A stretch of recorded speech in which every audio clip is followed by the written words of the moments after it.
Hey folks, how's it going? Nobody's here yet, so I'm always talking to myself in the beginning, but if you are a future person re-watching this, this is a live herbal Q&A session that was recorded.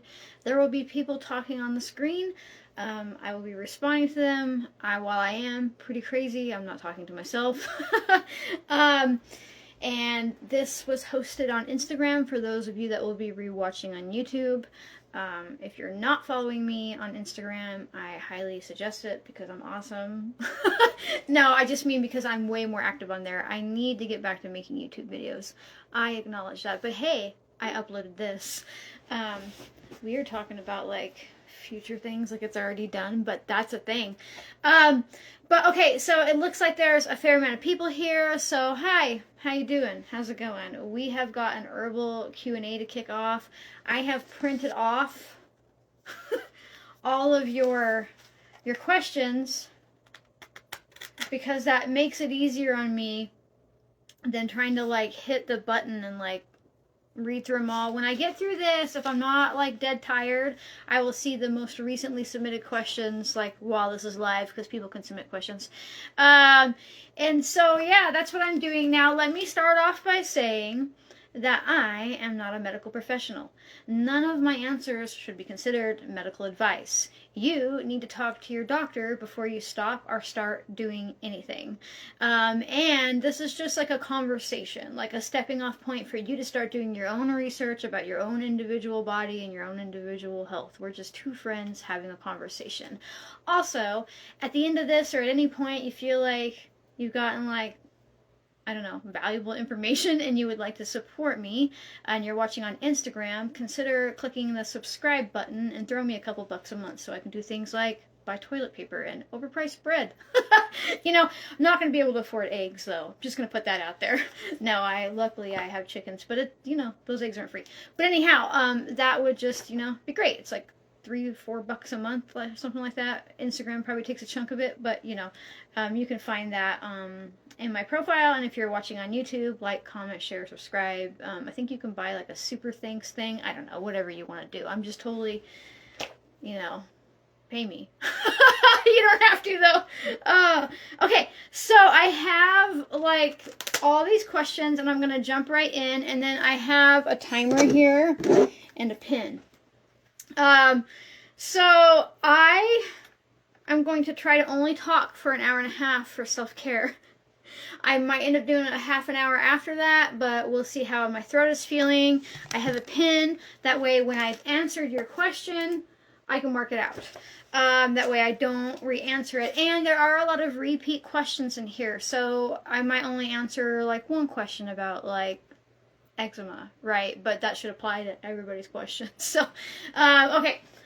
So right off the bat, somebody says, do I have any recommendation for menopause and low testosterone in a woman, please? Yes, absolutely. So the first thing to do about low testosterone is to help get your estrogen levels lower. Oh, I know that sounds crazy, but a lot of us actually live in estrogen dominant state, even if that's not showing on your lab reports, because estrogen can store in your fatty tissue, right? And so we eat things like soy and PUFAs and like lots of just these really nasty phytoestrogen stuffs, and it brings our levels up above where they would naturally be. But because the way it works with hormones is if your estrogen climbs like crazy above where it should be, whether you can see that on a lab or not, is it slams down your other hormones. And that includes like with men too. Most men are estrogen dominant in this day and age because of all the soy added to everything. It's in everything. So what you can do is start working on cutting out PUFA oils, which are polyunsaturated fatty acids. Just Google PUFA and you'll have plenty to read. Start getting those out of your diet. Start doing weight building exercises, not cardio. That's usually pretty stressful in your body, but weight building encourages testosterone and hormone like health. But you can also do things like work with fenugreek, which is a really common herb. I mean, it's so common you can probably get it at Walmart if you really wanted to, but maybe find a higher quality brand. And then you could work with things like pine pollen. Fenugreek has the capacity to help your body create more testosterone, and pine pollen actually has testosterone and testosterone precursors in it that can help. I actually suffered from low testosterone. They don't talk about it for women as much as they should because we have such a small amount, but if you think about it, we have such a small amount that when that amount goes down even a little bit, we're like, I feel like I'm gonna die. Like, I'm so tired, I have no sex drive, all that stuff goes alongside of low testosterone with men and women. Okay, that's one question answered. There's 37 pages here. I don't know how to get through it all, but I'll give it a try. Somebody said, that's why more men turn more feminine. Do you agree with the soy and the wheat? I think that's a really nuanced question, but I think that we can't ignore the ramifications of what happens to a body, whether they're a man or a woman, when they're like overloaded with estrogen, right? So I think it's hugely complicated, but I think it's one of many factors that could be at play. Yeah, pine pollen is a good one. Okay, so what's good for stomach burning and acidity? Here's the thing that people need to maybe consider. Most of the time when they tell you that you have heartburn and they say that it's because you have high stomach acid, it's maybe the opposite, that you don't have enough stomach acid. And so your food doesn't digest well, so you start getting reflux. So instead of trying to get rid of your stomach acid, why not start working with digestive bitters like dandelion root or chicory? Those are some really easy ones to get your hand on. Burdock is another one. And see if supporting your digestion, which stimulates more acid production, might actually help your heartburn. If you try that for a month and it doesn't work, maybe you are one of the people that have a higher acid production, then you could slip over into things like mallow root infusions or ethically sourced slippery elm powder.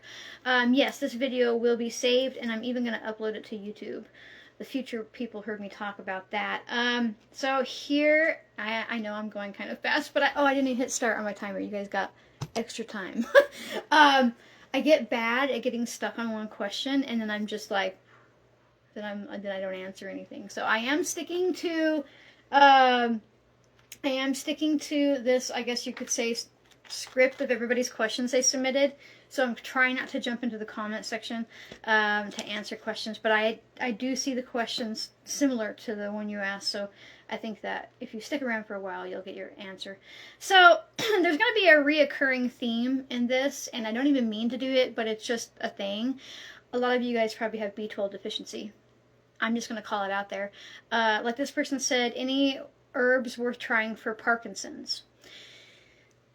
This is a complex question because, you know, Parkinson's can be that you have Parkinson's disease, but did you know that a huge amount of people that have Parkinson's disease were just misdiagnosed and have severe B12 deficiency or pernicious anemia?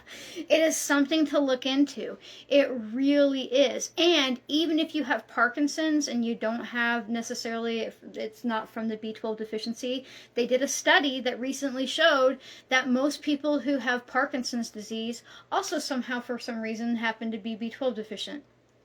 B12 deficiency is how all of your nerves and muscles and everything in your body functions. Like, it is literally what powers your mitochondria in your cells. Like, every inch of you depends on B12, and in America in particular, we are extremely deficient in B12 because they put fucking folic acid in all of the processed food and the folic acid depletes you of B12 while simultaneously making it look like you have enough B12 in your body. In fact, when they started adding it in the 90s, there was a lot of doctors going on the news being like, please don't do this. Please don't put this synthetic folic acid, which is supposed to be folate, into the flour supply. It's not good. And, you know, that's what enriched flour means. They're adding things like iron shavings and folic acid and a bunch of nasty shit. Yeah, so the thing about the B12, for anybody rewatching this, for all the B12 answers I give, you can't just get a B12 test. You have to have an active serum test and also ask them for an MA test, which is where you pee in a cup and they see if you're actually using the B12 in your body or if you're just pissing it out. You can also do things like get tested for the intrinsic factor, which is where you have like an autoimmune deficiency that prevents you from utilizing B12. But you should know that that test is only about 40% accurate. Some people have pernicious anemia without the intrinsic factor. It's a whole fucking can of worms I definitely suggest digging into. Okay, so this person says, I want to stop taking type 2 diabetes, you know, medications. Please help. Are you willing? Are you willing to make the changes that will require that? So a lot of people blame carbohydrates for diabetes. You're eating too much sugar, but truthfully, it's usually the PUFA oils. It's worth Googling something called the Randall cycle, which is how your body is using carbohydrates. But if you're saturating your body in these rancid man-made oils, it kind of blocks the Randall cycle. And so you can't utilize the carbohydrates. And then what happens is your body has to pump out more and more insulin as you become desensitized to it, right? Your blood sugar rises. Remind you, this is type 2 diabetes, not type 1.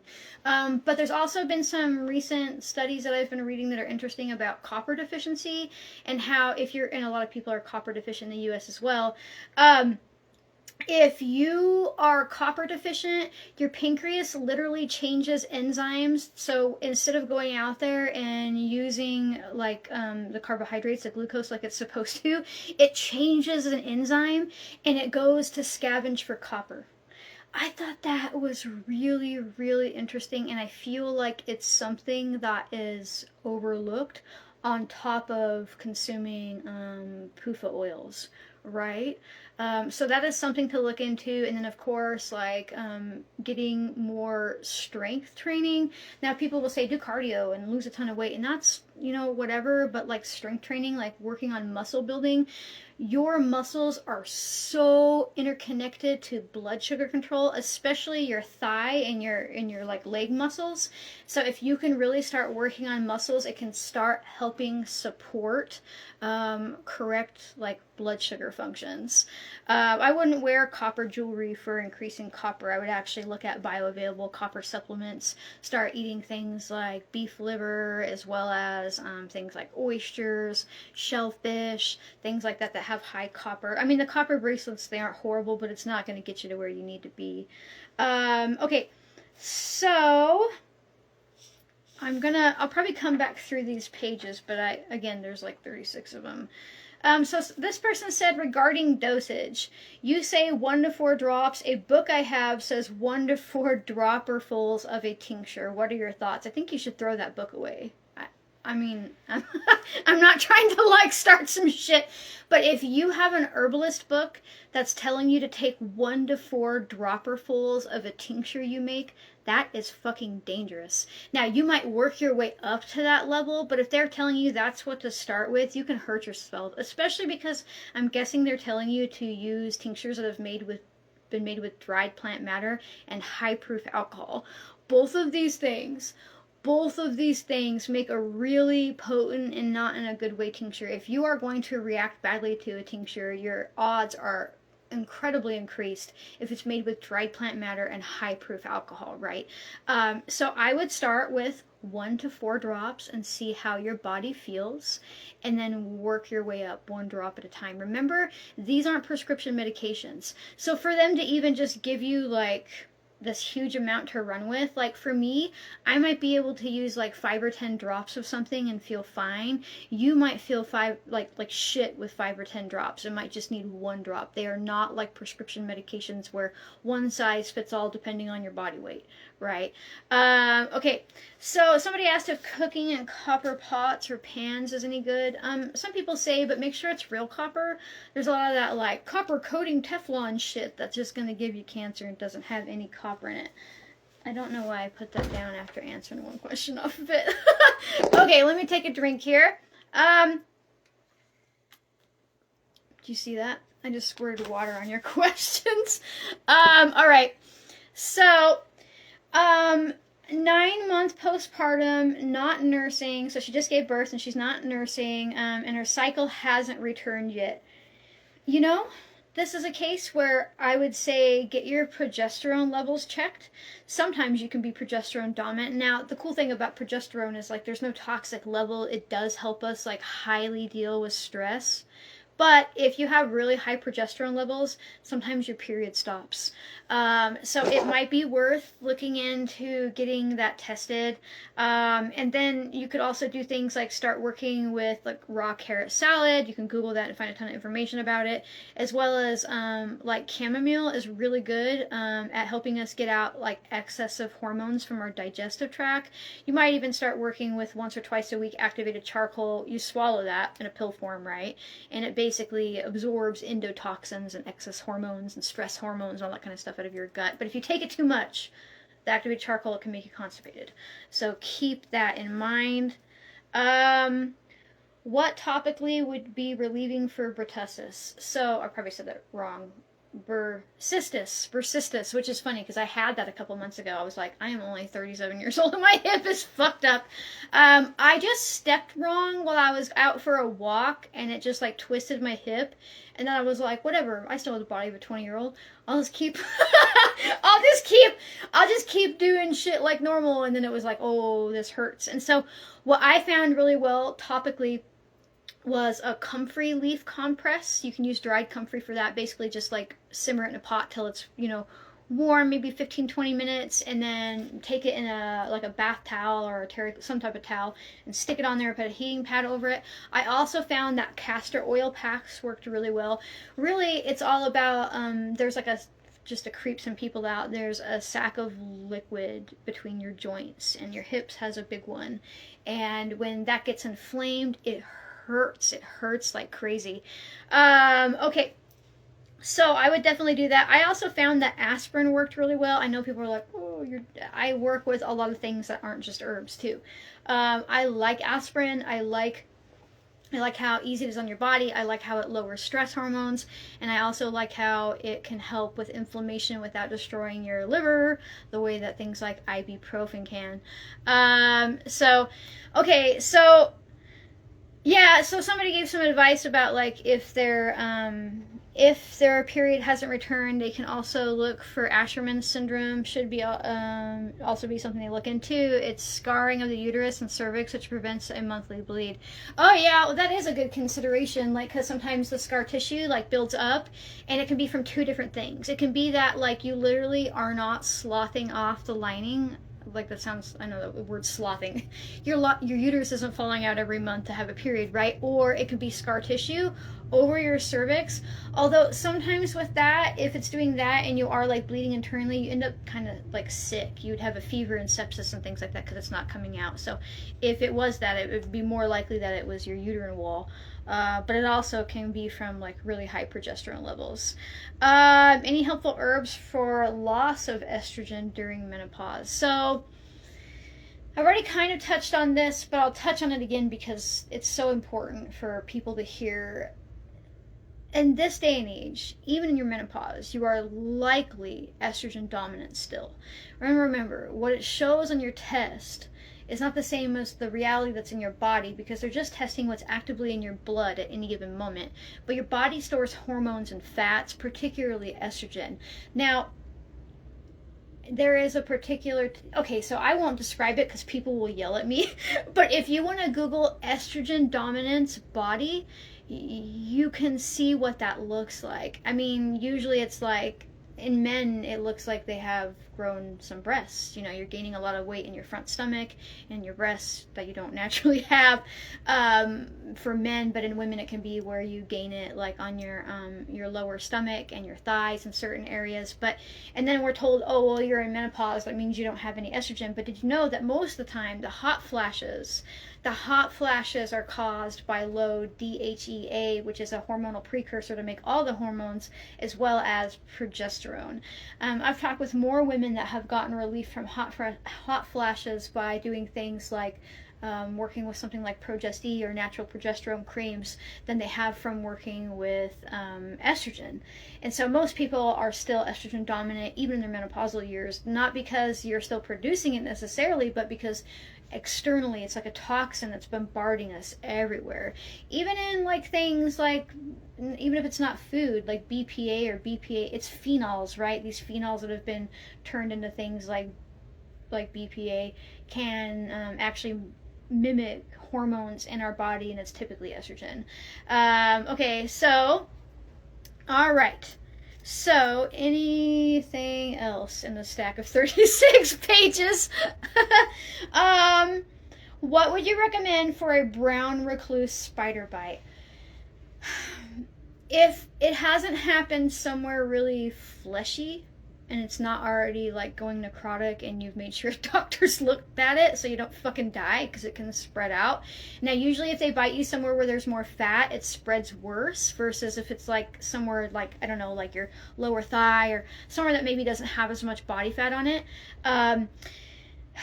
If you're okay on that and you're just trying to get it to heal because it makes the tissue go necrotic, I would suggest doing things like yarrow compresses, but then cycling through that with a yarrow tincture, because the compress will help it begin to heal. But the thing about these types of spider bites is you want to keep them dry, dry, dry. Wet tissue is rotting tissue in this case. So I would consider working with the yarrow compress, but only leaving that on for like an hour, opening it up, let it air dry, and then put yarrow tincture on it. That's going to continue the benefits of yarrow, which is killing gram-positive bacteria and things like that. But also it will help dry it out because of the alcohol. You could also get brave and do salt packs and or sugar packs. I know that sounds crazy, but there's been a lot of instances where people can use sugar packs on like diabetic lesions to get it to heal, because the glucose gives your cells the energy they need to heal without having to eat the glucose, and it is very drying. So I would maybe consider cycling through those things. But of course, you start getting a fever, or you start seeing more sores pop up, because there's a hobo spider and there's a brown lacrosse. A brown lacrosse can spread throughout your body. A hobo spider is usually just where it bites you. So don't fuck around. If it starts spreading, go to a doctor. Okay, tips for how to extract roots such as burdock in oil since they are so tough. Heat. Definitely watch on my YouTube. I have an hour or two long live free class about herbal oil infusions, and I go over how to use heat to infuse herbal oils, slow, low, long heat. Like my burdock serum is pretty much just yarrow with burdock roots, and I infuse that for about 4 to 5 weeks in what I call a hot box, which I made with a seed heating pad. So that is a really fantastic way to start breaking down the cellular structure of these plants that are tough like roots, or even some berries like rose hips, right? You need heat and you need patience. Crock-pot's not going to work. One of those stupid magic oil infusion machines isn't going to work. It's going to take heat, like from a seed heating mat. Those things are pretty cheap. Look around on your local Facebook like gardening groups. You can probably get it for even cheaper than on Amazon. And just sit it on top of it and put something over it. I like to use a Tupperware container so it holds a little bit more of the heat in there. Those things can stay on forever. They're meant to. They're also not too big of a power draw. It just keeps it ambient at like 70-ish, 72 degrees, and it'll help infuse those roots into that oil and break down the cellular structure. I like to use dried plant matter whenever I'm making an infused oil. Unless it's St. John's wort, and then I wilt it really, really well. But everything else, I'm all about the dried plant matter so my stuff doesn't go rancid and moldy. Okay, let me take a drink here. Okay, so I know. Listen, I know that it's been like 6 months since I've made a YouTube video. This winter, or I should just say this, I know it's just the beginning of the year, but if you just say the past 365 days has been fucking brutal on me, like physically and emotionally, and I'm just like slowly climbing out of that, like getting my shit back together hole, hence the Q&A. So I'll get back onto making YouTube videos, and that will include a mushroom tincture video. Okay, thank you so much, Jessica, for the badge. I really appreciate that. Okay, so this person says, UTI and yeast. I have your shepherd's purse tincture. Thank you for your offerings. So for a urinary tract infection and a yeast infection, they are not really related, but they can kind of occur at the same time. And usually that just means that you don't have enough good bacteria in your body. Now for the urinary tract infection, I would look into things like, corn silk is a really good one, really accessible. I like it both as a tincture or as a tea. If you can find yourself some organic corn this summer, when you peel it off, keep the hairs from the inside and make a tincture out of it. I have a YouTube video all about that. It is super easy to do.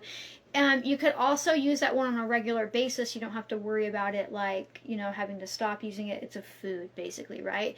Then you could get into things like uva ursi. Some people call that knick-knick. She's pretty good for urinary tract infections, but she's an as-needed ally. I wouldn't use it constantly. And then you could even do things like get way more onions in your diet or make an onion tincture. Onions have a lot of sulfur-based compounds in them, and fun fact, most prescriptions that you get to treat UTIs are sulfur-based antibiotics. So she works pretty well for that, especially if you have chronic reoccurring UTIs. Now for the yeast, I would, assuming that you can eat dairy, I would do all things plain yogurt all day long, every day, in your mouth and in your vagina. I know that's crazy, and here's something that might make some of you stop eating yogurt. But did you know that the bacteria they use to make yogurt is basically the same as the bacteria that's in your vagina? Thank you for the badge, Infinity. Okay, I know that sounds crazy, but it's true. And if you put plain yogurt in your vagina, it helps repopulate the bacterial colony that keeps the yeast away, and it helps regulate your pH level. I have cured a lot of yeast infections with plain yogurt. Also, it's really fantastic for the itching, and I think it works better than most of the stuff that you can get over the counter. But, you know, you wouldn't want to use like strawberry yogurt. I've never used non-dairy based, and I also kind of wonder, I've had debates and like read about it before a little bit here and there. So there are some cultures where after a woman gave birth, she would like soak her vagina in milk. Thank you for the badge, Tracy. She would soak her vagina in milk, and I have to kind of wonder if one day they just sat a bowl of milk somewhere warm and it turned into yogurt, right? Like, and we're like, oh, I wonder what pussy tastes like. Well, eat some plain yogurt. Okay. Anyhow, okay, so thank you for the badge, Lady Town. Somebody said, are you feeling okay? And are you okay? You know, it really depends on the day. I live with CPTSD. A lot of fucked up stuff has happened to me. And so some days I have good days, some days I have bad days. This last winter was really hard on me, but I discovered my severe B12 deficiency from pernicious anemia, and that has been helping. But sometimes when you're recovering from a B12 deficiency, you feel worse at first because like all of your cells are turning back on. And so sometimes the symptoms can be worse as you're starting B12. But it's worth it because you slowly start to feel human again. Okay, so here's a good one that's actually probably about B12 as well. I told you all about I was going to be on a B12 kick today. So eyelid twitching for months. She's done magnesium and she's doing a parasite cleanse. What else? It's probably B12. So if magnesium isn't stopping your eye twitching and you're making sure that you're using a fair amount of like real calcium, not like calcium carbate crap that's horrible for you, but like dairy-based calcium, things like that, bioavailable calcium, alongside of the magnesium, because your body needs calcium to use the magnesium and vice versa, and it hasn't stopped the twitching, I would look into B12, potentially even thiamine, which is B1. So B12 functions your nervous system. Your nerves function. I am moving and animated right now because I have B12 in my body amongst other things. And when you run low on it, you start to get things like eye twitches, you start to get burning sensations in your feet, you start to get muscle cramps, you start to get vertigo, you start to lose your appetite, you start to have digestive health issues, you start to have memory issues, you start to have Parkinson's-like symptoms. There are over like 8,000 symptoms that can come along with B12 deficiency, and they can vary. It's really fucking crazy how this isn't talked about, but there are people that are like hardcore campaigning to be like, please listen to us. There's a book called Could It Be B12? I would highly recommend purchasing that book, and I would also look, I would just Google b12info.com and you'll go right to this website that shows you all of these symptoms broken down by areas of the body and how they're often misdiagnosed for other things. It is fucking crazy. Okay, so how about, hi April, is it okay to mix up to 4 to 5 tinctures at a time? I feel like I'm an alchemist when I do it. Yes and no. So if you have taken the time to get to know every tincture, and I should say plant, if you're working with 5 plants, I want you to make a relationship with each plant and see how it affects your body, right? And then I want you to have 2 of them meet up, right? And I want you to try 2 together and see how that makes you feel. Maybe the 2 apart make you feel fine, but maybe you feel gross when you put them together. Thank you so much for the badge, Jamelia Gahart. Sorry, I don't pronounce words well. So you want to put 2 of them together, and if you feel fine after that, cool. Now try it with 2 more. Eventually you might get to a point where they all get along, but you might feel like, ooh, something in there made me feel gross, so maybe it's the one that I added. But what sucks is, if you take all of these tinctures at once and you have, let's say, a bad reaction, you don't know which one caused it. And now if it was a really bad reaction, like anaphylactic or something crazy like that, are you really going to try taking it again? And then you have 5 herbs that you can't have a relationship with, or 4, and when it was only one of them was a problem. Or if you have a really good reaction and you don't know which one it was, you now then have to like narrow it down or take them all at once. And that's why I only sell single tinctures and things like that, because I don't like to kitchen sink it. But once you've made a relationship, you can drop them all into the same cup and drink it down if you want. Okay, so this person says they have a pillar cyst on their scalp. I really like chickweed and or comfrey for any type of cyst situation, but I also really like using castor oil packs. So here is a thing you can do. You can make a castor infused oil with like chicory and comfrey, and then use that oil to make the castor oil pack on wherever your cyst is at. So somebody said, and I'll answer this one, how should we take B12? So the thing about B12 is that you can only get it in 2 ways, and that's really from if you're eating a lot of red meat. There is no B12 in a vegetarian diet. No, there's not. There are precursors to things that actually make your body use up more B12, trying to turn it into B12. You're only going to find B12 in meat. But in regards of taking it as a supplement, it either needs to be under the tongue, sublingual, where you absorb it under your tongue, not swallowing it, or an injection. And honestly, if you are already really low in B12, injections are the way to go. Depending on what country you live in, you can just buy these over the counter, or you can buy them from a different country and have them shipped here. You can talk to your doctor. They seldom give enough B12 shots to people. There are lots of forums. I suggest just Google the B12 forums on Facebook. Join the biggest ones. They have a lot of information, a lot of files. But also sometimes like beauty places, like a dermatologist office, things like that will give B12 shots if you just walk in. So there's a ton of B12 in liver. And in fact, before they were able to make synthetic vitamin B12, the only way that they were able to keep pernicious anemia patients alive was that they ate like a shit ton of liver every day.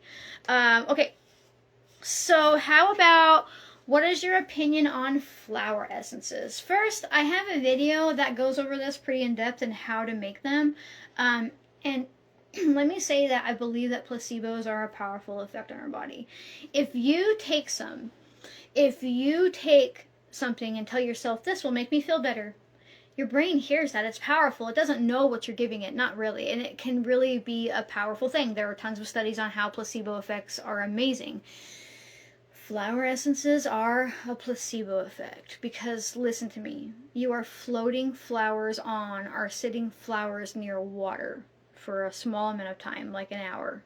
And then you're adding alcohol to it, and then you're selling it to somebody as a flower essence, saying that you have caught the energy of a flower. Thank you for the badge, Kelly. I'm not saying I don't believe in the energy of plants. I talk about that extensively. Like, I just had a post about how, like, they can't absorb our energy because they're full of our own, right? I'm just saying that we need to stop telling people that these flower essence will have specific actions within their body without the caveat of explaining that it's because of a placebo effect. Right? So now you're like, oh, well, I took a Bach flower remedy. Oh, well, those are made with essential oils and tinctures. It's not actually an essence. So people, that's usually the argument they give. And they're like, oh, you don't know. I do entire classes on this. I'm like, oh, So you charge people money to float flowers in water. I'm sorry. Also, stop putting crystals in your shit. They are full of heavy metals and they're usually water soluble. So you are literally extracting heavy metals into this thing that has nothing else in it. Stop that. Stop putting crystals in your water bottle. Stop putting crystals in your tinctures. Don't lick them rocks either, please. They usually have heavy metal content that is highly water soluble. Okay. So, what is the best way to restore my gut health after repeated antibiotic use? Fermented foods, fermented foods, fermented foods. But also making sure if you're going to use a probiotic, I prefer soil-based probiotics. Most probiotics are made with lacto, which is from fermented foods, and that's not bad. But humans used to have a lot of soil-based bacteria in our gut too, like from when we eat a berry without washing it, or something from the garden, or just being out in nature and not constantly slathering ourselves in like 2 inches of fucking hand sanitizer, right? We are so afraid to be dirty that we're now really susceptible to it, but I really find that soil-based probiotics can turn people's health around rapidly because it's missing. So look into the soil-based probiotics. Amy Myers does have a blend. She's a pretty big, brand, but she does have the primal probiotics. I like those. Okay, so next question is... So this person said, what herb treatment would you suggest for mild prolapse? Can prolapse be reversed? So first of all, let me explain what prolapse is. She means her vagina is starting to fall out of itself. I had this happen to my mom. Well, I didn't have it happen to me. It happened to my mom. And so I did a lot of research on it because for a time people thought that it could be genetic. There's still some, gray area about that. Because she only had 2 kids. Usually when that happens, you've had like your 14th child. So your vagina falls out of you, So when it comes to, okay, brain, get back on track. So one thing that I did find in these studies is that they're thinking that hyperestrogen, I can't remember, it's like hypoestrogen, it's like the word for you have too much estrogen in your body, is leading to the deterioration of the vaginal wall, and then that falls out. And it's starting to happen more and more, and I wonder why that is. Did I talk earlier about estrogen dominance and how everybody's being bombarded externally? So if I was dealing with mild vaginal prolapse, I would consider doing anything and everything to get all soy out of my diet, to start looking into doing things like carrot salad, eating oat bran, activated charcoal, exercising with building muscle to increase testosterone amount in your body, and to start getting that estrogen dominance in check to stop that deterioration. I don't know that it could reverse, but you sure could maybe make a dent in it going forward, right? So somebody asked me if I feel like homeopathic are placebo too.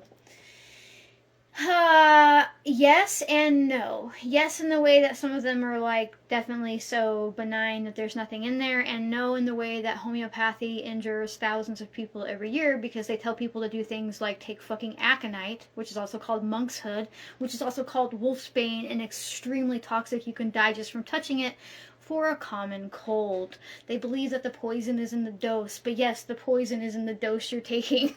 And a lot of this stuff is accumulative, and seriously, I'm not saying it doesn't have its time and a place and that it hasn't helped people before, but it's literally just the step before pharmaceutical medication. And if you look into the history of who invented homeopathy, there's like some dark shit there. So it's just something to be aware of when going into it.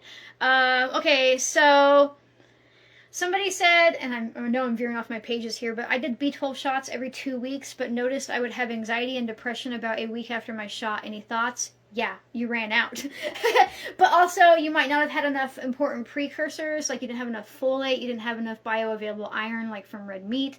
You probably might not have had enough potassium from food. Don't supplement with potassium. You can fuck your kidneys up that way and your heart by eating a lot of potassium-based food. And also, sometimes you feel worse before you feel better, and or you needed more. I was doing it just once a week, and I'd feel great for about 3 days, and then I felt like I was going to die, and then I was like, okay, I got the shots to do the injection myself, and for a month I did a shot every other day. That's called a loading dose. And after that, I wasn't having the depression and the crashes anymore, and then I was able to go to once a week. Okay. So somebody said, I know you said you use DE, which stands for diatomaceous earth, for fleas. Can you tell us how much and where to apply? I make it look like my dog rolled in a pile of cocaine.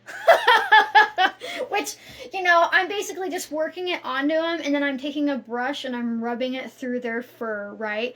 And then I am sprinkling it on my carpets. It's not toxic unless you're a tiny little bug or you're really, really inhaling it. I work it into them. They usually shake it off outside, then they come back inside. You do that for at least a month or two, and you'll break the egg cycle from the fleas, and it helps a lot. You can also treat your yard with diatomaceous earth. Some people say that it will injure the earthworms, and I'm not gonna lie, it can, but you know what else would injure them? Treating it with chemicals that are like forever lasting.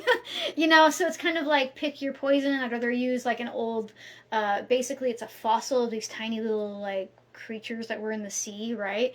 I'd rather use that on my lawn than a bunch of chemicals.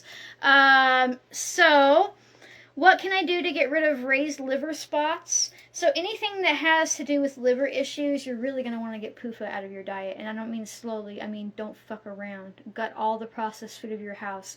Get rid of the canola oil. Get rid of the fucking soy oil. Get rid of the grapeseed. Get rid of the... Basically, if it's not olive oil, avocado oil, or animal fat, it's a PUFA. Get rid of it. Get rid of that shit out of your life. Start working on helping your body remove these toxins. And I don't mean like a flush. You're not a car, you're not a dirty thing. But when you remove these things, your liver has an easier time trying to not get rid of them, right? Like it doesn't have to work on it constantly. And your liver's amazing. Like a liver can regrow from like a tiny piece. So if you start removing these things from your diet, what happens is your liver slowly starts to heal. I would also look into things like dandelion root and milk thistle, burdock as well. These things really support liver health. I would try them one at a time and go slow to see how you react because your liver's already kind of damaged. But getting those PUFA oils out would probably be a huge help. Okay, so how about, can you share more specific info when using sage for weaning? I've made sage honey, now what? So she's talking about when you are done making milk in your titties and you want to dry them out. And she's talking about garden sage, which is actually in the mint family, but you can buy it at any store, fresh or dried.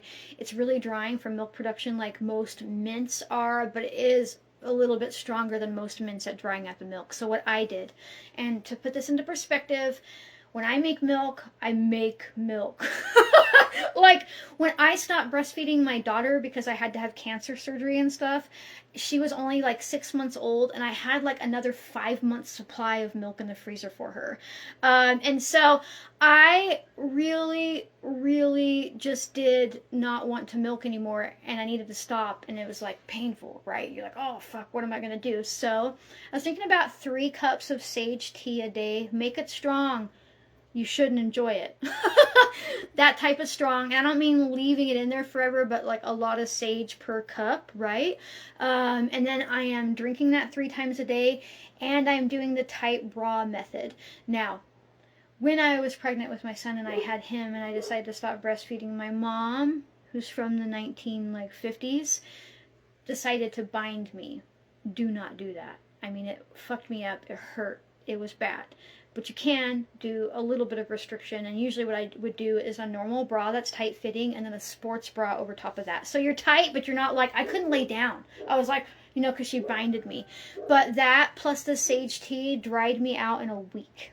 You want to make sure that you're still expressing a little bit, less and less, because you don't want to give yourself mastitis or like, anything like that. But it really helps. And you could use the honey, but I would probably go with the tea, honestly. So for people that are breastfeeding and want to produce more milk, you need to eat more protein, especially animal-based protein and fat. You also need to be eating more calories when you're breastfeeding than when you were pregnant. So 2,500 calories a day aren't going to cut it if you're trying to milk. I would aim for 3,500, if not higher. Thank you so much for the badge, Earthlight Aroma. Okay, what herbs do you think of as a response to nerve pain? Quite a few. Forever just squirting out of my mouth today, water.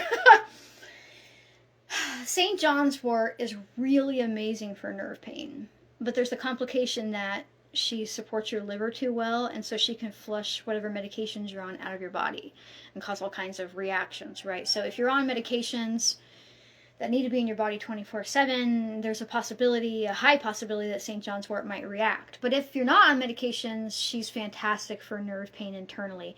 She's also fantastic for nerve pain externally. So even if you can't take her internally, you can use a St. John's wort oil or a gel externally to help with pain. And then you might consider something like California poppy. Now, while she's a lot better for skeletal pain, what she does is she hits the dopamine, I mean, not the, well, no, the GABA receptors as well as the opioid receptors, which you actually have in your brain. And these receptors are what release dopamine into your body to help block the pain. That's why if you take like a Vicodin or something, it's not that you don't feel the pain, it's that you don't care about the pain. And you don't care about the pain because as soon as you hit that opioid receptor, you get flooded with dopamines and you're too happy to give a fuck. That's how that works, basically. But I would like California poppy for nerve-related pain. There's also things like lion's mane mushroom. She is really, really fantastic for supporting developing new nerve endings. So like you don't just want to support the nerve pain, you want to help your body heal the nerve damage. Not St. John's wort, my brain. Lion's mane mushroom is fantastic for that, and I swear to God I wouldn't be communicating the way I am without her, because I got a concussion almost 2 years ago now and it fucked me up. It was a bad concussion, and the doctor at the shitty little hospital we live near was like, oh, you're just crying and feeling weird because you're a female, and when women get hurt they're emotional. And I was like concussed, so I was like, oh, it was pretty bad. Okay, so can you share more? Or I did that one. That's why I'm supposed to be putting a check mark next to him. What would be helpful for toddlers? Eczema. So with eczema, usually in kids, it's more to do with something that's irritating them externally. So first of all, get all the essential oils out of your life. Just gone. I don't care if you're using them, if you think they're amazing, you're paid for them, stop using them around your kid. Stop using them in your house, get rid of all the products that have them. And then start maybe working on a little bit of gut health by making them like, gelatin squares, like a big gummy, but everybody wants a big gummy to eat, and getting more collagen into their diet, working on helping that gut. And then see if they maybe would handle some dandelion root tea. That's a pretty gentle one. She tastes pretty good with some creamer added or something like that, to see if it's the liver. So the thing to know about skin issues is it's almost always a liver issue. It can be external stuff too, but it's really, really pretty specific to if your liver isn't happy, your skin isn't happy. If you have eczema, your liver isn't happy. If you have psoriasis, your liver isn't happy. Like, these are just red flags because our skin is our biggest organ and it is the biggest reflection to what's going on into our body. Okay. So, hello, Meow. One of my cats has arrived. Yes, Meow. I'm not a cat person. They just kind of like decided I was and started showing up. Okay. So, I live in a farming area. How far away from field should I be to wildcraft without concern? I am also in a farming area. And my rule of thumb is if I can see a field, but it would take me more than 20 minutes to walk to it, I'm fine. And I say that because I'm in Northeast Oregon, so we have vast fields that I can see from far away because we're on hills and stuff. And realistically, I would probably want to be at least 500 to 1,000 yards away from any crops that they're having to actively spray. And that is if they're spraying them with pesticides and stuff like that. If they're using something like anhydrous, which is a type of ammonia which people use to make methamphetamine, but what it really is a fertilizer, basically. Thank you for the badge, Diana. Basically, that doesn't really concern me as much because while it is a fertilizer, I'm more concerned about them spraying like glyphosates, Roundup, shit like that, right? But also, don't get tricked and start harvesting out of like an irrigation ditch that's many miles away from a field because those go through the field and it runs off. Generally, and the same thing can be said for like what about like if you're by a normal road or something. So a small town, in your front yard, if you don't have a ton of traffic going by, not worried about it. Bigger town where there's lots of cars going by, 50 yards back. Big city, try to get as far back as you can, especially from like highways and stuff, because all that stuff, the exhaust gets on the road, rain comes, washes it off, things like that. So sometimes there's nothing we can do about it, though. Like this person, if you live next to farming stuff, what are you going to do? You try to cover it, try your best, but I wouldn't actively, like, my main thing is when I drive by and I see hundreds of mullein growing and they're all mutated. I'm like, nope, you're mutated. You're massive and you're huge and you're amazing and good job, mullein, but you're mutated. Okay, so this person said, help, stomach flu. Any herbal remedies to kill the nasties? So first thing, get yourself some activated charcoal. I prefer the type that's made out of coconut, but anything that it just needs to have just activated charcoal in it. Stay away from the ones that have a bunch of shit added to it. You'll be able to find this at any like Wally World type store, right?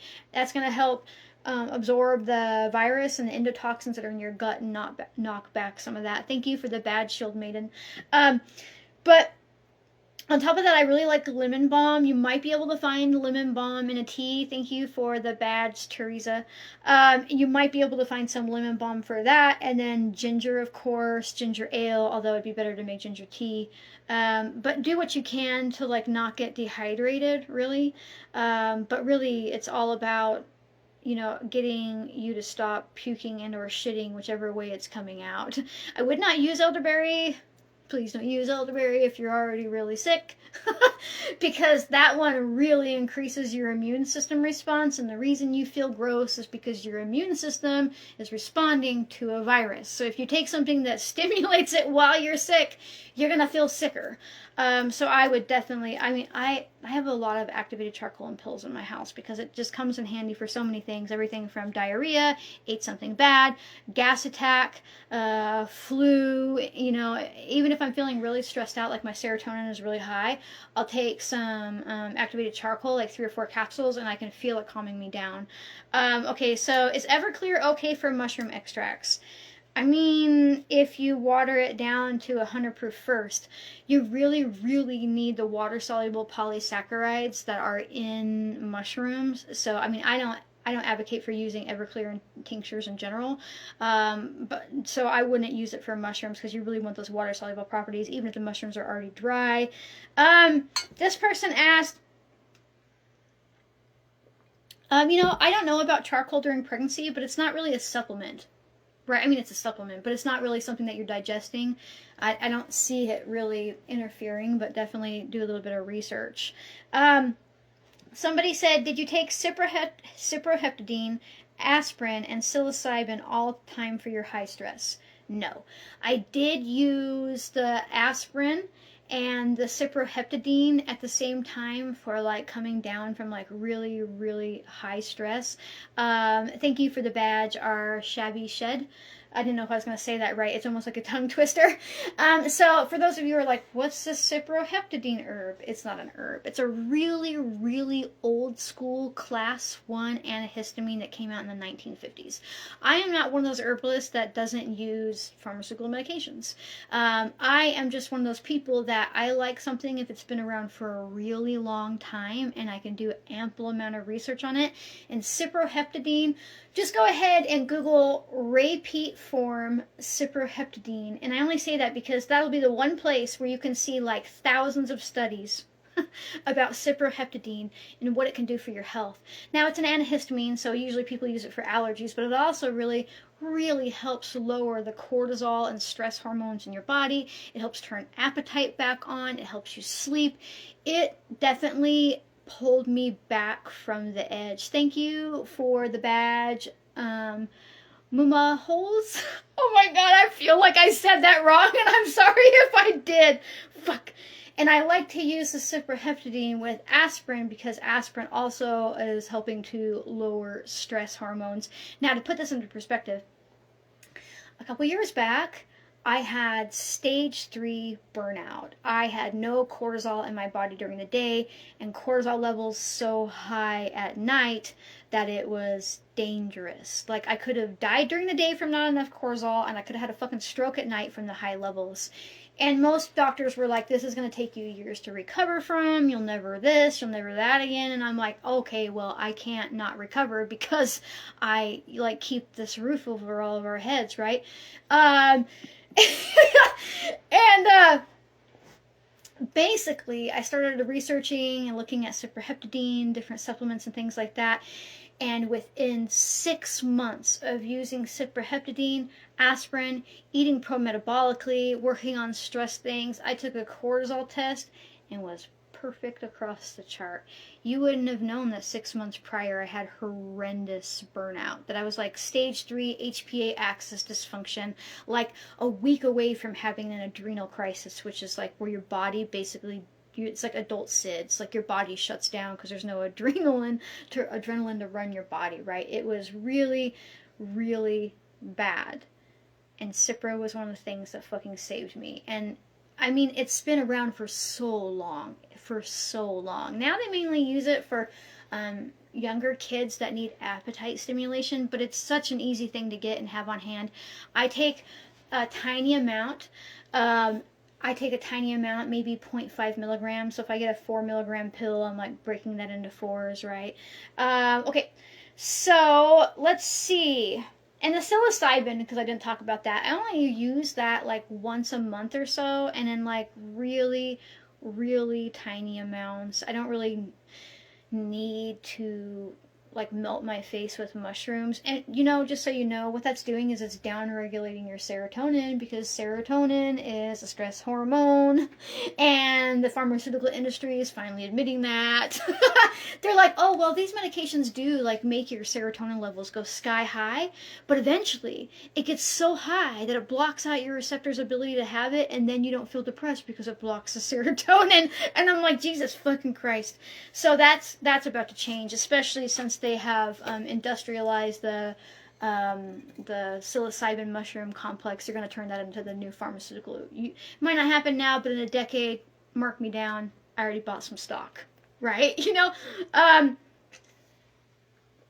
Okay, I already read the eyelid twitch one.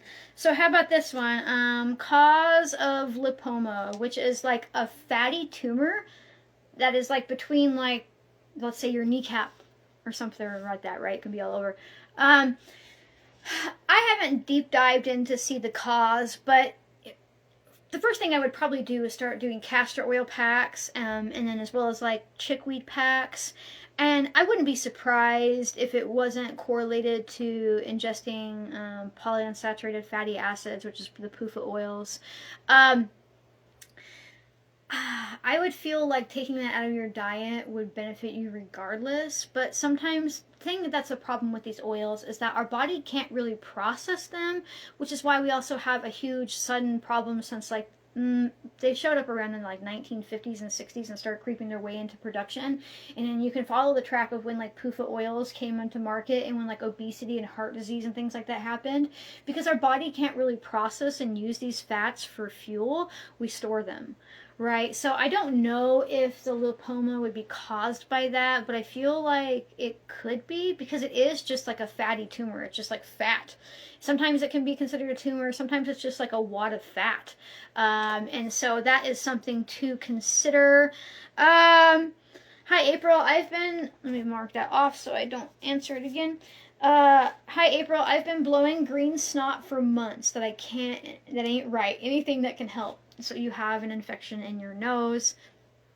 I would look into, first of all, what's in your house that could be causing the infection. Do you have mold? Are you allergic to your cats? Things like that. But then I would start working with things like echinacea aggressively. Now, echinacea, people are like, oh yeah, I love her for... It's just between my boobs. It's going to happen. Echinacea does not fight viruses. God, stop it. Echinacea increases particular white blood cells that like to attack infections, not viruses. Pointless to take echinacea for a cold. Fantastic to take her for a sinus infection that's not viral. because it sounds like you've got an infection going on, definitely. And, you know, that's an easy one to get a hold of. I like the Echinacea purpurea. I always say that wrong. The fucking purple one. The purple one is better. So I would look into that. I've also had success with things like Yarrow or Pearly Everlasting. But make sure you don't have a bunch of mold growing somewhere, you know, or that your mattress isn't really old or full or new and full of chemicals. Okay, so parasite cleanse. Currently dealing with eczema and trying to heal my gut. You are not dirty. Unless you've shitten into what they call a hat and sent it in to see if you actually have parasites. You know, I would be more concerned about how your liver is doing, and unfortunately a lot of these parasite cleanses or detoxes or liver cleanses can really hurt your liver, and I don't want you to hurt your liver, and then if you hurt your liver it just gets worse and you're like, oh, these parasites are out of control, but really it could be like a vicious cycle of like, you actually really need to like step back. You can still work on healing your gut, but maybe work on like supporting your liver, because again, you know, eczema is almost always related to what your liver is doing, and your gut is related to your liver. They're interconnected, right? Like your gut is what puts the nutrients into your liver, and your liver is what makes you shit out toxins, because it puts the toxins into your digestive tract and you get rid of excess hormones and things like that. But I would definitely consider supporting your liver before I was doing a parasite cleanse. And if I was going to do a parasite cleanse, if anyone's like really stubborn about that, I would probably just work with diatomaceous earth. I wouldn't work with any of the herbs that are killing or maiming, because they're also going to kill all of your good beneficial bacteria. And then you'll end up with something like fucking C. diff or SIBO because you killed off all the bacteria that you need in your gut. It's a whole thing. Okay. So, tips for hormonal balance after taking birth controls for 18 years. Ouch. You know, we all fell victim to it. And a lot of people, yeah, it's a situation. So, really, pretty much what I said throughout most of it, like getting the estrogen dominance under control, starting to work on building muscle versus cardio. You could work with things like maybe pine pollen or even fenugreek. But I think the first step would be to send off for a hormone test. Now, you can get those through your doctor. I'm going to tell you right now, most of the times these days, if you buy like one of the like let's get checked tests for women's hormones, they're going to be more accurate. Just because, not that they have a better lab, it's because those tests are now screening for more things than just a doctor being like, your estrogen looks fine, but they didn't test your DHEA or your estradiol or any of these different things, right? So I like those kits, and they're more affordable. They're about $80, but my fucking copay, sometimes I'm like, I'm just going to pay for a kit because this doctor's just going to fight me on what I want. My copay is going to cost more than the kit, right? Sometimes I'm like, I don't even know why I pay for fucking insurance. Where I live right now, I had a doctor. It took me 6 months to get her. I saw her one time, and then she moved to New York, and the practice didn't get a new doctor, so they dropped all of her patients. So I also don't have a doctor now, which, not that I use them. I do use them for labs that I might not be able to order, but Walk-in Lab has solved that a lot. Dutch test for hormones is fantastic. It's also fantastically expensive, but if you want to like shell out the $400 to $500 for that test, it is totally worth doing it. Okay, so what supplements are good for things like magnesium? Can you overdo them? So magnesium is fantastic. You can overdo it, and you do need cofactors. Some magnesiums are trash. The gentlest one is magnesium glycinate. I like that one. I use her 1 week and then off 1 week. I don't know. I like to cycle that way. But also, we can absorb magnesium transdermally almost better than we can internally, especially if you have a compromised gut. A lot of people have magnesium deficiency not because there isn't magnesium in their diet, but because their gut can't absorb it. You bypass that problem and put it directly into your cells if you're using it topically. So you can get yourself like a magnesium oil or make your own. It is so easy. I should probably make a video about it. But remember that there are important cofactors to magnesium, and one of those is real calcium, not calcium fucking citrate. That stuff is horrible for you. Real calcium. If you can eat dairy, healthy animal fats from dairy, like dairy, cheese, milk, all that stuff, it would even be worth it if you have to drink the lactose-free milk. You're still getting the bioavailable calcium. Calcium is really important for stress management too. Like if magnesium levels aren't going up or you aren't feeling anything from it, you're probably depleted in calcium. And by the way, magnesium and calcium are both depleted from stress. If magnesium makes you itchy, it's because you're severely deficient in it, whether you're taking it internally or topically. But you can try different kinds. There's a lot of them out there. And they have different reactions on your body. But ultimately, if you don't want to take a magnesium supplement, consider eating a bunch of oysters. Oysters have a lot of magnesium in them, as well as zinc and copper, so that's great. Okay, so magnesium citrate's okay. It's not that digestible, but calcium citrate is garbage. Just don't even, it can fuck you up, cause all kinds of heart issues. Okay, this one is, I've just been told I had type 2 diabetes. Any herbs to help? Well, I answered a question about this, like what we can do for diabetes, so I would go back and watch this after it's repeated. But to add about herbs, you know, there are some herbs, like there's this plant called the insulin plant. I'm drinking water today and I regret it. I should have made a linden infusion. There's some plants called a plant called insulin herb. I have a post about it a little bit. I don't think I went into depth about it, but she can help push the glucose into your cells, basically. You know, but that's more of a band-aid. Again, I would look into if you have like a really bad copper deficiency. And I can't believe I didn't mention this before. Did you know that like vitamin B's, like B12, B1, B6, things like this, they're really, really important for carbohydrate uptake. So that is something to consider. But then I did go into it pretty in depth a while back. Okay. How about my bleeds, or period, keep switching from new moon to full moon? Any insights or suggestions? So without knowing if you mean it does it every month, I have to say that it's normal. So in the summertime, I bleed with the full moon, and in the wintertime, I bleed with the new moon. So if you are meaning it's happening a bunch, like it's happening really often, and then I know how that feels. You're like, oh my god, I'm a week late. Right, because it's changing. I would consider getting rid of all artificial light out of your bedroom at night. And then if you live somewhere where there isn't like a ton of light flooding in that's artificial from outside, consider sleeping with your window like open, or even with just a sheer like panel over it that lets light in, because you can reset your circadian rhythm. And like our bodies, like women's bodies are very cyclical. Like we like literally pay attention to the light and how it changes in the moon, and like we bleed with the oceans. And I remember one time my sister-in-law was really young. She was like 18, maybe 16, something like that, and I was pregnant with our daughter. And she was already thought I was fucking weird from the get-go. I'm just going to say it. She's really nice now. But, you know, and I was like, I had just given birth, and she came to see the baby. It was like a week or so, and I was like, I was surprised that I didn't go into labor on the full moon. And she was like, okay. And I was like, I wasn't saying it for a fucking witch reason. I was saying because the moon pulls you. It pulls our female bodies. It can, like, make you have your period. It can make you go into labor. It can do all that stuff, you know.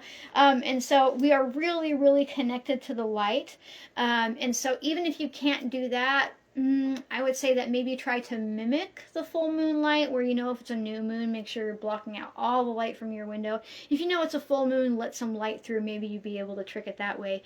Okay, so can taking too many herbs, mixing them without really understanding what they're doing, be harmful? For sure. It is important to understand that herbs are not safe just because they're not a pharmaceutical, right? You can hurt yourself with these things, and if you're taking them all at once and you have a bad reaction, you won't know which one caused it. And even if you have a good reaction, you don't know which one caused it, and then you have to overburden your body taking them all the time, right? So definitely get to know each herb at a time before you start combining them, so you don't have as much of a likelihood of hurting yourself. I'm gonna take a drink of this orange juice.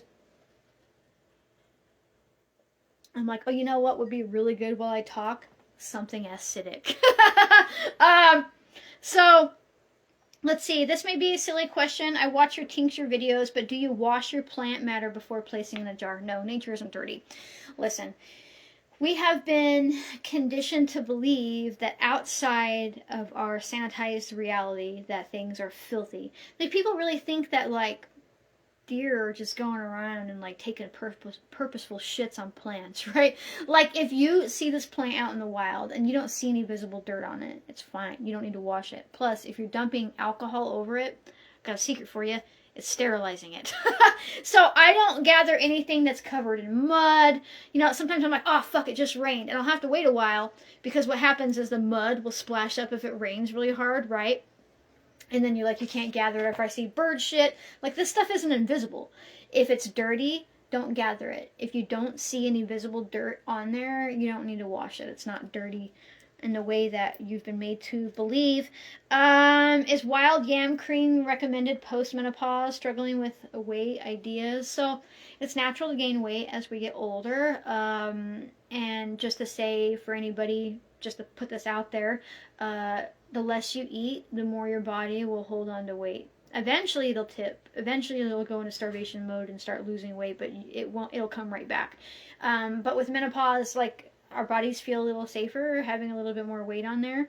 And I don't mean that you have to like let yourself gain like 100 plus pounds or something like that, but you can use wild yam root cream. Wild yam root cream has a natural alkaloid in her that turns into DHEA, which is like a master hormone. Like here are your hormones and here's DHEA. It then trickles down into what you need it to be. But sometimes if you're estrogen dominant, it'll just automatically get turned into estrogen. So you have to use more of it to kick it into the progesterone mode. Usually, sometimes a little bit of the testosterone as well. Do you have any suggestions for calming pulsating tinnitus? Oh my god. So I have a story. So 2 years ago, when I was going through burnout and I tried to figure out what the fuck was going on with me before I realized how bad my cortisol levels were, I developed tinnitus that was so bad I could barely hear anybody. Like, the type that was actually affecting my hearing, right? And so I got an appointment with a specialist. It took me 4 months to get in there. Excuse me. I walk into his office and I said, well, the night that it happened, I woke up and my ears were screaming. They were ringing so bad that it woke me up. I was drenched in sweat to the point that, like, my sheets were soaked, and that's when the tinnitus started. So I wanted to talk to him about that. That was like the moment it started. And you know what this fucker said to me? He said, tinnitus happens. It's just a thing you have to live with. Here's a pamphlet. In there are some websites where you can put some sound on that will help you not hear it as good. Have a good day. He wouldn't talk to me. He wouldn't help me he wouldn't consider anything. And I was fucking outraged that I was like, you know, I said to him before I left, I was like, he was probably in his late 60s. I said, it's okay to retire. You obviously are not doing your job anymore. And I walked the fuck out, you know, and it was horrendous. I'm like, oh, well, thanks for nothing. And so I started looking into, all these causes for tinnitus, and I had kind of a lot of the precursors for it, like EBV, which is Epstein-Barr virus, can cause this tinnitus issues, but also like unchecked cortisol issues. So what probably happened that night was when my cortisol levels finally spiked so dangerously high that it woke me up, right? I was probably pretty close to having a heart attack, or not a stroke, but a heart attack from the cortisol levels in my body. And so I was like, oh, fuck. So I did a spit test for cortisol. Blood tests for cortisol are useless because your cortisol works, and I swear to God, I'm getting to the tinnitus thing. Your cortisol works in rhythms. When you are sleeping, it is low. As you wake up, it climbs. You climb and you steady out. And then towards the evening, it drops and it goes back down so you can sleep. So if you test in the morning and they're like, cortisol's not too high, good job. But then they don't know what's happening the rest of the day. Like the fact that I would wake up in the morning with sky high cortisol, and he's like, it's a little high, but it's fine. And then it would fucking tank. It would drop. And then in the night, it was flipped, right? It would be really high. And so when I started working on lowering my cortisol, started working on attacking the EBV virus that's in almost everybody's body on the earth at this point in time. Even if you've never had mono, you probably have EBV. Just a matter if it reactivates. And by the way, EBV lives off of cortisol, so it attacks your thyroid and stuff to make you sicker. So you kind of just get into this whole cycle. And in about 3 months of working on my stress levels, my tinnitus went away. So, the things to consider if you are living with any type of tinnitus is, what is your cortisol doing? Do you have an active EBV infection? Is that EBV infection making your thyroid struggle? And lastly, because I'm going to have to work it in here, how are your B12 levels? Because, by the way, a symptom of B12 deficiency for many is tinnitus. So those are some things you can look into for ringing ears issues. Okay, so what would you recommend for fibromyalgia type symptoms? So that's like aching muscles, really tired all the time. Maybe consider making sure getting your house screened for mold. Maybe doing a little bit of genetic testing. In fact, there's this thing where if you, what is it called? If you have got your DNA tested for like Ancestry or something like that, you can download your DNA pack, and then you can upload it to this site called Self Decode. It costs some money. It's like $80, I think. But I see they have sales often, so pay attention to that, or just look up coupon codes for them. And then when you put that DNA result into there, they scan your DNA for genetic mutations. It's really handy because you can find out if maybe you have a genetic difference that prevents you from getting mold out of your body. Maybe you have a genetic difference that says, you don't have the B12. Maybe you have something that says you're not uptaking magnesium right.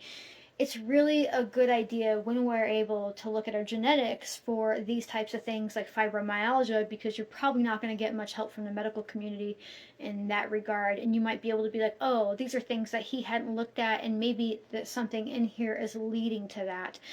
More and more, I honestly think that fibromyalgia is a blanket term like IBS, where the doctors are like, well, it's IBS because you're cramping and shitting. They don't actually do anything to diagnose that. And with fibromyalgia, they're just diagnosing through symptoms, right? And when you diagnose through symptoms, it's really easy to just blanket people into things and miss a whole thing that could be going on, right? It was called Self Decode. I do have the MTHFR gene, the motherfucker, the C617 one. But I've also been learning a lot about that over the past year, and there are a lot of studies and debates saying that that is actually just like what happens when you're severely folate deficient. I also have a genetic mutation that says I don't absorb choline well either, which is another type of vitamin that you really need and you get from like eggs and stuff like that. But some people are saying that those genetic mutations only show up because you're already deficient, right? So it's kind of like a chicken before the egg situation, which one came first. But I just think it's an interesting topic to look into. Here's a good question. Hashimoto's, there's a huge correlation between that and EBV, right? Some people say that it's just like later stage EBV and Hashimoto's is attacking your thyroid, and then it's an autoimmune thing. It's a whole fucking rabbit hole to fall down. I'm glad you like my mouth mud. Okay, so what % of herbs in your products do you grow and gather versus buy from wholesale suppliers? That is a depends question. So with tinctures, like 99% of every tincture I make, it's something that I've grown or that I have wild crafted. There are occasional herbs like ginger or horseradish, things like that I can't like grow here very easily, right? And I get those from organic farms. Now, when it comes to like my serums, my infused oil, I would say depends on the season, but probably about 30 to 35% of the herbs I use in that are wild crafted, are grown here. But there's also a point where I start purchasing herbs in bulk from like reputable suppliers, because it's more ethical for me to do that than it is to like wild craft it all because it's been grown, right? So it really depends. But also, so like I'll grow the calendula to make a calendula tincture, but I will, thank you so much for the badge, Sweet samsara. But I will buy organic calendula blooms if I'm making like an infused water to make like a cream or something like that, because you have to use so much of it. I would have to have like a huge farm producing everything for me. So it really depends. And then, well, what's funny is my serums are what I turn into also like my balms and my salves and my creams, so that's all interconnected. Thank you for the badge, Isabel. And then for like gels, things like St. John's wort, I have to use fresh plant matter for that, so I gather that myself. I also have to have permits to gather these things. A lot of people don't realize that when they're just starting out, and that's fine, and like you can go guerrilla for a long time. But if you start getting out there and like you get caught by a ranger and you don't have what they call like a forest goods permit, if they're grumpy, they can give you a fine. And so it's $100 a year for this permit through my Forest Service department. So it's not that big of a deal considering it's a tax deduction for me. Okay, so with my oils, I use like 99.99% of the time I'm using organic avocado oil. And then if I'm doing like the hair oil, I'm using organic sweet almond oil. And then if I'm doing the castor oil, it's castor oil. Okay, so here's a good question. Hi, I have an accelerated heart rate due to chronic anxieties, and doctors want to put me on beta blockers. You know, I don't hate doctors. Doctors are here and they do a lot of good work, but they can only do the work that they've been taught to do, and what they're taught to do is to give you a pill. That is just honestly the reality of it. Most of them, unless they're a nutritionalist, they're not taught about nutrition. They're not taught about anything. They're like, oh, you're stressed out? Let's give you this pill to block that reaction, and then you're better. But are you, or is that just a reaction? And this is actually why we end up living in a society that equates reaction with health. I took a pill, it made something change, I'm healthy now. It's just forcing something to be different in your body, but it's not actually resolving the issue. So you've got to deal with your stress. I know it's fucking hard, and I'm not like, I'm coming from a place of like, I am slowly trying not to die from my stress, right? So really it's about working on lowering your cortisol levels, getting better sleep, eating enough. Do you hear me? You need at least 2,500 calories as a woman if you're not like even active. It was a huge thing. I gained 42 pounds. Look at me. Look how skinny I was. I gained 42 pounds, and this is what I look like. I'm fine, and I feel better. My periods are less painful. I sleep through the night. I don't have like heart issues from stress, right? Because I also had like the pounding heart and getting fevers from stress. I had like paradoxal fevers. It was fucking crazy. And if I was going to go on to a medication that helped me with stress, it would be something like Cyproheptadine. But you know, you can look into things like milky oats tincture, nourishing herbal infusions of milky oats straw and linden, getting yourself out into nature, even if it's just walking through a park once every day, even if it's cold, getting outside, waking up in the morning and getting sun in your eyes within the first 2 hours of it rising can really help regulate stress levels. Red light therapy. There are a lot of things that you can do. Oh, buy yourself a grounding sheet for on your bed. There are a lot of things that you can do to help regulate your body's stress response before you go on to something like a beta blocker. But of course, it's up to you and what your doctor thinks, right? So that is just some things to consider. Okay. Also, completely restructuring your life. Like, I know that's fucking hard, but like, what is the stress? And do we really have to hold on to it as much as we think we do? Like, I am working on like slowly, strategically burning parts of my life down without burning down the whole fucking building to like be like, I don't need that. Fuck you, I don't need this. Get rid of 80% of my belongings. Do this, do that. Things are less stressful. Things are cheaper. You can find ways to just be like, fucking eat a dick stress. You're gone. Even if it's unavoidable stress, we can remove other stressors that make that stress less to deal with. Grounding sheets are, so when you go out and you stand on the earth, humans have only been disconnected since about the 1950s when synthetic plastics were created for the bottoms of shoes. Before that, we could ground. Like, we literally connect to the earth electronically, and it dispels negative ions. When these negative ions build up in your body, It causes all kinds of health problems. It's crazy. Just Google like grounding documentary. You can read all kinds of stuff about it. A sheet is something that you put in your bed, and you know what a fucking sheet is, but then you plug it into an outlet, a grounding outlet. And so you can ground while you sleep as if you're on the ground outside, assuming your outlet is grounded properly. This is an easy one. Somebody said, are you making calendula glow again? Our eye balm, love them so much. So I think I have some under eye balm in the shop right now, and I will have my calendula rose glow collagen face cream, because that's a mouthful, up for grabs during my, what is it? It's March, during my early April shop update. Okay.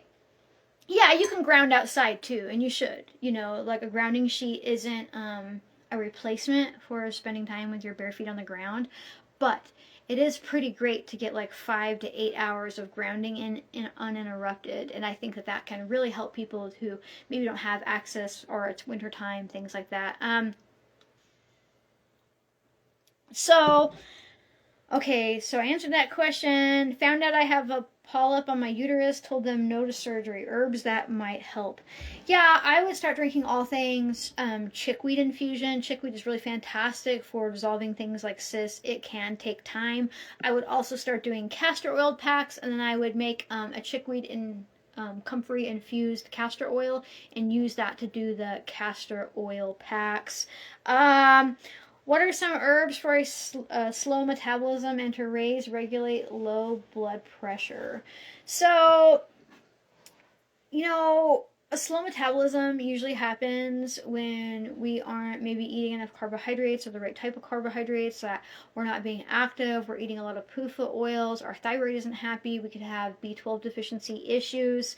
So I know that wasn't an herb, but it is a factor. And then in regards to raising or regulating our low blood pressure, you might look into things like hawthorn berries or shiitake mushrooms. Both are really fantastic for blood pressure, cardiovascular, and support and things like that. So this person says, male low sex drive, anything that he can take to do. Tried fenugreek already. So the thing about fenugreek is it doesn't actually have testosterone in it. It helps your body stimulate testosterone, but if you're estrogen dominant, that won't matter. If anybody with a penis in your life doesn't have sex drive, they probably have really, really high estrogen and a really low testosterone. And remember, this won't always show on a test. And free T3 or free testosterone is different than active testosterone and all kinds of shit like that. So here's what he might want to do. Pine pollen. Getting into weightlifting on a serious level. Getting all of the PUFA oils out of his life. Make sure he doesn't eat anything with soy added to it, and there's soy in fucking everything, and that includes soy lecithin that they put in chocolate and everything like that. Get the soy out of his life. Start drinking chamomile tea or taking chamomile capsules or a chamomile tincture on a regular basis so you can help detox out the excess estrogen and other hormones that are building up. I bet if he made those changes in 6 months, he'd have not only his libido back, but stronger than he'd had it before. Okay. So, hi April, what's good for helping, hi April, what's good for helping to support healing nasty ass cold sores? St. John's wort topically is really fantastic. If you can take St. John's wort internally and you're not on a bunch of medications that it'll interact with, that's a great one. I really, really love St. John's wort for this. She's overlooked for repressing anything in the herpes virus. That includes genital herpes as well as cold sores, which are in the same family. Thank you so much for the badge, the Cancer Moon Mystic. Yeah, soy makes everything wacky as somebody's comment, but really, really working on putting it on there topically as a precursor. If you can get yourself a St. John's wort oil or a balm, tincture works too. Put it on there regularly at night, but then as you start to feel that tingle, put it on heavy. I do make a St. John's wort lip balm, but I think I'm sold out at the moment.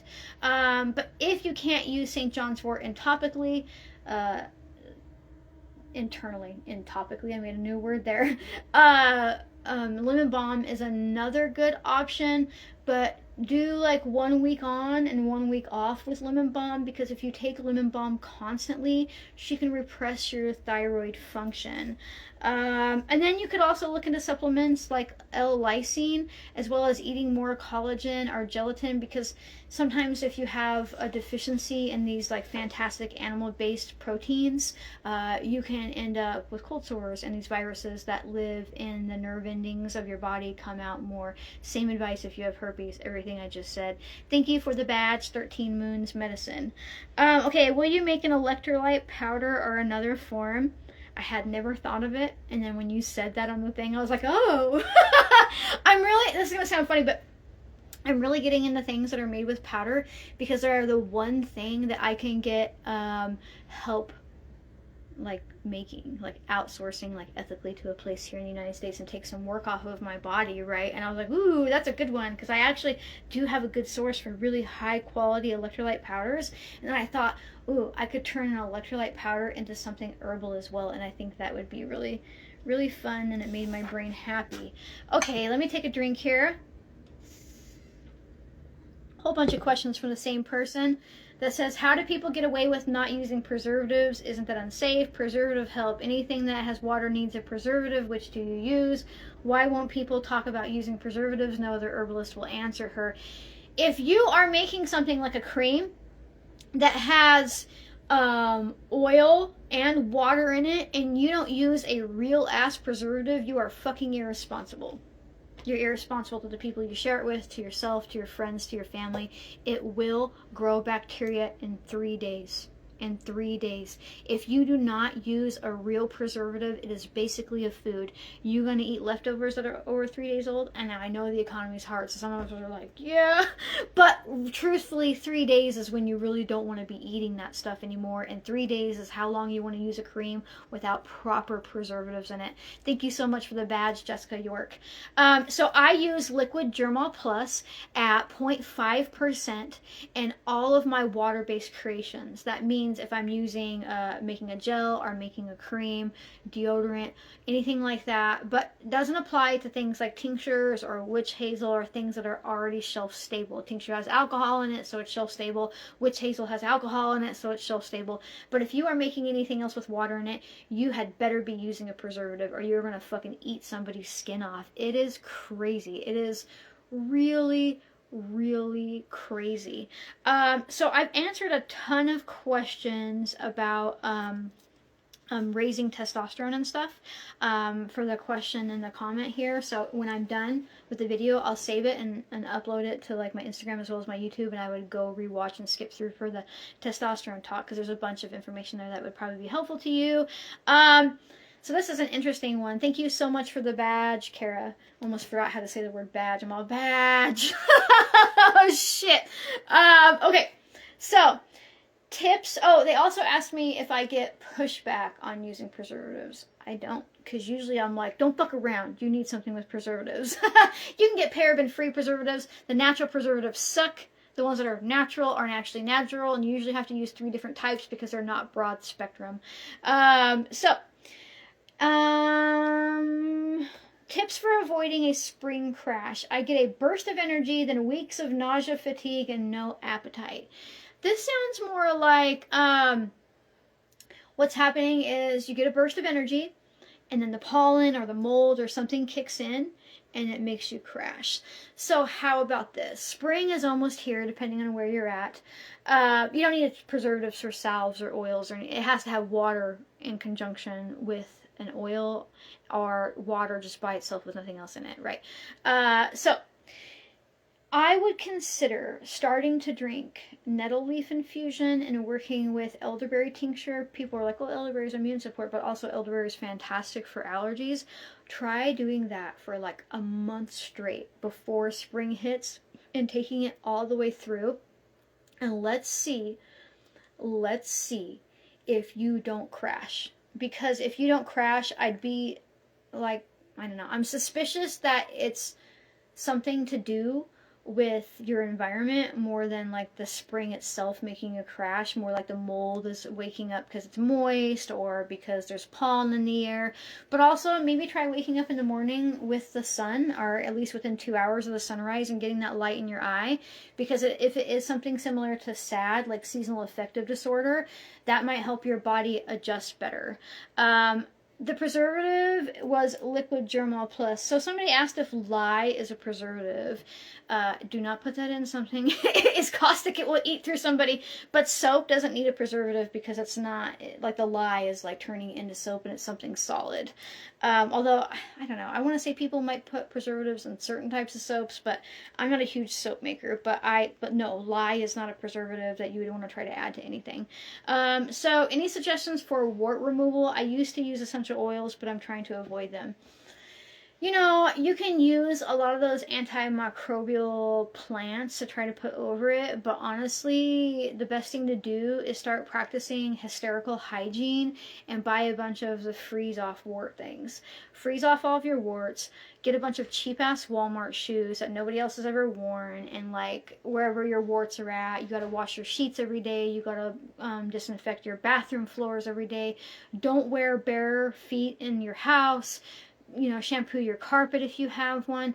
Warts are a viral infection, but they can also be fungal depending on the type of wart you have. So doing that, you can stop yourself from picking it back up. If it is a viral wart, you can start working with things like I said with like the herpes, the same thing. St. John's wort, L-lysine, getting more like collagen into your diet, and then you could use like lemon balm and things like that to help your body not produce so many of these outbreaks, right? But also not getting it all over when you touch something, right? Because warts are really contagious if they're viral, and then you get rid of it and you touch it again and you get it again. And that's what I mean by hysterical hygiene, right? Because you're like, oh, I got wart on my feet, got rid of the wart, put it back in the same shoe, got a wart again, right? So okay, let's see, any suggestions? So I already did that one. I've probably made it through like 10 pages of 37, and I supposedly have 1 minute left, so I'm just gonna rage through these. So somebody asked if I eat raw vegetables and salads. I eat salad on occasionally. Like, I don't make it a meal. I try not to eat a lot of raw vegetables because it's hard on your digestive tract and the minerals in them aren't available. You need to crack that cell wall by cooking them well. So most of the vegetables I eat are well cooked. Yeah, someone said duct tape on wart. Yeah, so if duct tape works on your wart, it's because you're suffocating it. And that usually is a pretty good indicator that it's viral. What herbs help suppress appetite? Knock it off. Having an appetite is a good thing. You are not going to lose weight by starving yourself, and when you stop feeling hungry, your metabolism has crashed. If you want to lose weight while still eating, I would look into supporting your metabolism by eating, right? Like, look into doing things like weightlifting, pro-metabolic eating, not being afraid of carbohydrates, getting more active, but repressing your appetite is never a good thing. And women, we're so conditioned to be told that we should just eat less, right? Just eat less. I'm like, no, eat differently. You know, fuel your body with fuel. Like, don't be afraid of the carbohydrates you need that keep your metabolism going, because every cell in your body runs off of glucose, and if you don't eat enough of it, it starts taking it from your muscles. And when you stop eating things like fat, your body stops burning fat because it stops making the hormone that says use fat as fuel. Same for glucose. And it's like, oh my God, hold on to this fat because they're not eating and we're starving. You know, eat some food. Okay, so what herbal remedies would help you with vertigo? Hey, tell me you might have a B12 deficiency without knowing you have a B12 deficiency. Vertigo is a huge red flag. You know, and even if you've been to all these doctors, most doctors don't screen for B12. They receive less than like 6 hours of discussion about B12. I would really dig in deep about how B12 is linked to vertigo. Honestly, I don't care what type of vertigo it is. Get your active B12 levels tested, your folate levels tested, ask for an MA test and an intrinsic factor test, and like, don't fuck around. Be like, I don't care what you think. Test my fucking B12 levels. Thank you very much. Yes, this will be saved, and I will also upload it to my YouTube. Do you have any suggestions for help with muscle and nerve pain, especially in the feet? Also migraines. Hey, second person that should look into B12. I know, that I sound like a broken record, but like it fucked me up over the past 6 months to learn and dig into this rabbit hole and be like, holy shit. It's like when you buy a red car and then you suddenly see that every motherfucker has a red car. Right? They were always there, you just didn't notice it. So it's the same thing when you learn about B12 deficiency. You're like, holy shit, and how rampant it is, especially in America. Like, it was something like, there was a study. It was something like 90 people out of 110 people had some level of B12 deficiency in the US, and that was in like the early 2000s. Imagine how bad it is now, especially because B12 was depleted by stress. And I don't know about you, but since 2020, things have been pretty fucking stressful.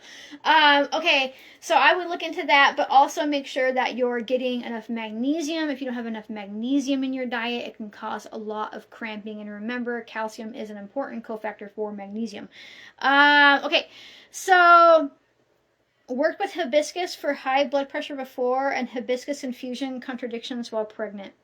I haven't really looked into it, honestly, so it would definitely be something that was worth researching. But an infusion of hibiscus probably has a lot of tannins in it, and sometimes tannins can be contracting. So after you look into it and you decide to use hibiscus while you're pregnant and you talk to your doctor and all that kind of stuff, I would probably go with a tea over an infusion so it wasn't so strong and potentially causing contractions. Okay, how to see and avoid mold growing inside of a brown bottle of a tincture. If your tincture is growing mold, you had less than 25% alcohol content, and the only way that would happen is if you added water to it. Now, if your tincture bottle is old and the cap wasn't tight, sometimes the alcohol can evaporate off.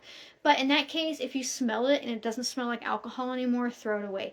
But if it smells like alcohol, like strongly like alcohol, there's no mold growing in there. It could be sediment from the plant, but mold can't grow in alcohol. Okay, help with overactive thyroid. Hey, this one's fun. Not a lot of people have a lot of overactive thyroid issues, and I can say, well, you can use things like motherwort in excess or lemon balm in excess. Most of the mints and the plants in the mint family, if you use them excessively for long periods of time, it can slow down thyroid production. I usually tell people not to do that.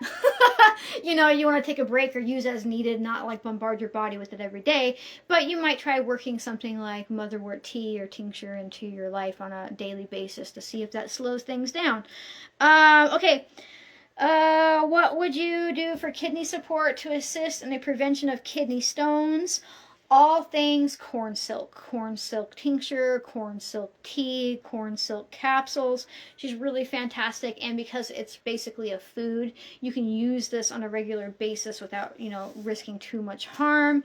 Okay, I got that many questions left. I'm trying. I really am. I've been on here for over an hour and a half, and I've answered this many questions. I mean, I'm not answering even all of them on the page. I'm just going through and making sure, because there's a lot of repeat questions. So, but there's still 168 of you holding on strong. So I'll keep going. Okay. So, April, can I use my 9-year-old store-bought rose bush for making, like, plant medicine? Absolutely. A rose is a rose is a rose is a rose, as long as it's not been sprayed with pesticides or fed chemical fertilizer. So the rose hips off of the rose that you grow are just as beneficial as the ones that you wildcraft. Same with the rose petals. How do you plan your garden for the year? Usually frantically, and I'm like, oh shit, I gotta get things planted now. Lately, though, the past 3 years, I'm just focusing on primarily growing carbohydrates and things that store for a long time.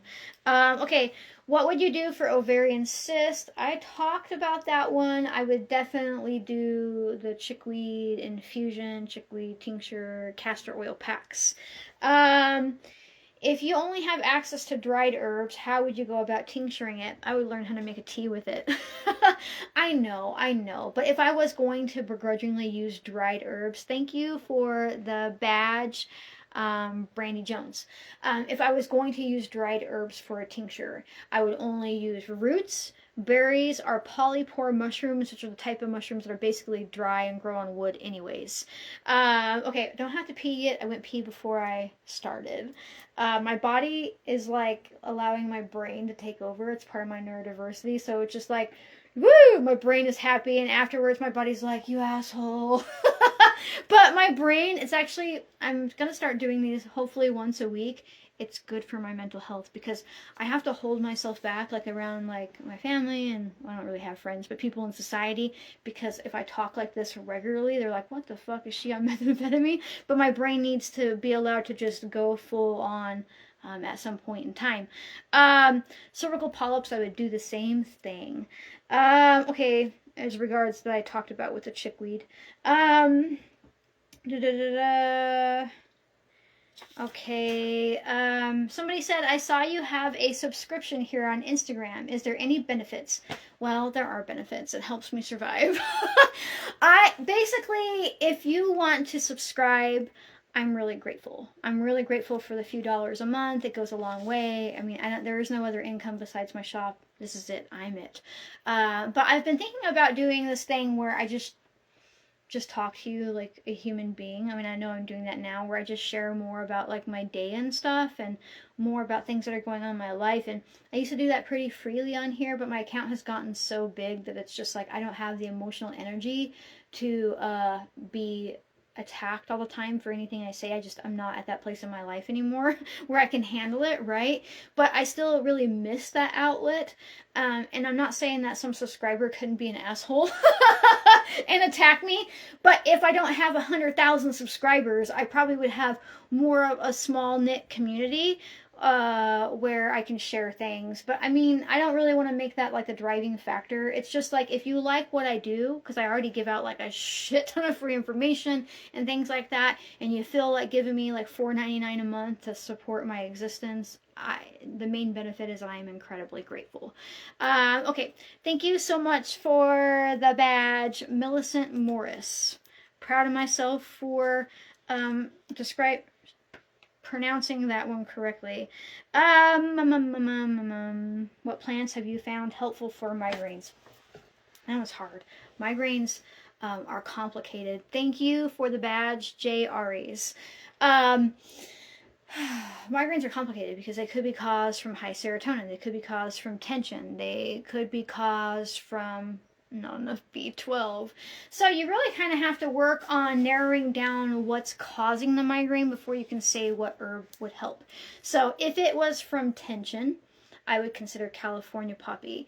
If it was from high serotonin, I would consider something like ginkgo biloba. If it's from a B12 deficiency, you need B12 in your diet, right? It could be from magnesium as well. So I would really go on a real big hunt to see what the cause is. Thank you for the badge, Mod Flare Art. I have dysgraphia, which is a type of dyslexia. And, well, it affects my handwriting more. It, like, hurts if I write very much, and I look like a fucking 5-year-old writes. Like, you can't read my writing. I can't sign my book for you. But it also makes it harder for me to read. I'm like, oh, fuck. I can read, but, like, if the words are put together, I'm like, my brain tries to read it all at once instead of being able to separate it. Okay, so I answered that one. So somebody says, is it cool to make nettle infusion and tincture with harvested nettle that have gone to seed? Tincture, yes. Infusion, no. So thank you for the badge, Universo. Tipo D. Oh, what's the last? I don't know what the last one is. I think it's a different language, so I probably sounded ridiculous to begin with. in regards of making a tincture with nettle seed, that's pretty good for adrenal fatigue and really slapping those thyroid production. But I would not make an infusion out of the seeds because they are so potent. You can harvest and eat the seeds. Usually people are maybe putting like a teaspoon into like a bunch of like those like protein, balls you would make, or maybe a fourth of a teaspoon into a smoothie. They can be really potent. So you don't want to like be eating a ton of them, right? Okay, so polycystic ovarian syndrome, PCOS, for their 15-year-old daughter. Probably a shit ton of estrogen in her body because there's soy in everything we eat. I would go back through my video and read all about estrogen dominance and kind of getting that balanced out. It might show that she's high in progesterone, but I would actually still focus on getting the progesterone a little bit lower, because that is likely what's driving the progesterone. That one's more complex, but you could also use things like chickweed infusion to help start dissolving those cysts. Thank you for the badge. Pattison Teresa? Pattison Teresa? I think I said it right. Okay, so at this point, I'm picking like 4 off of every page. It's crazy. Thank you for the second badge, Brandy Jones. Okay, part 1. For over 5 years, I've had yeast overgrowth in my entire body. Itchy, dry, circular patches. When I sweat and it's humid, they get really red and itchy. When it's cold, they almost disappear. So yeast, people get really hell-bent on destroying yeast from their body, but you need yeast. Like, you are alive because of yeast in part. Like, yeast is a part of you. But yeast is also really opportunistic. So when your other healthy bacteria dies off, yeast moves right the fuck in. That is just how that works. Thank you so much for the badge, Shannon Mack.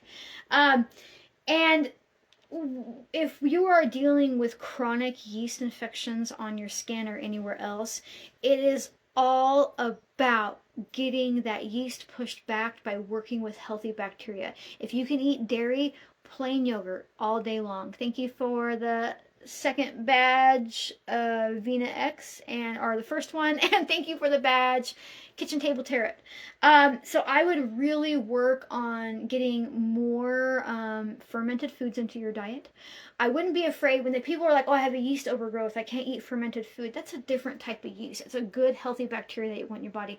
So things like real water kefir, fermented vegetables, yogurt. But then I want you to look into a soil-based probiotic, not a lacto-based probiotic. There's even this one called Microbe Spore. It's fucking expensive, but it's cool because it's the spores for the bacterias, so it actually has the capacity to grow out new bacteria in your gut, versus when you are taking a normal probiotic, you're hoping that that probiotic will live long enough to create spores, if that makes sense. I got a bunch of people buying badges. Thank you so much for Teresa Collins and Tryon Murphy for the badges. So that's what I would do if I had that big of a yeast overgrowth. Okay, here's an interesting one that like really kind of, it hits home personally for me and kind of fucked me up to read, because I'm like, ooh, I really hope I can help this person.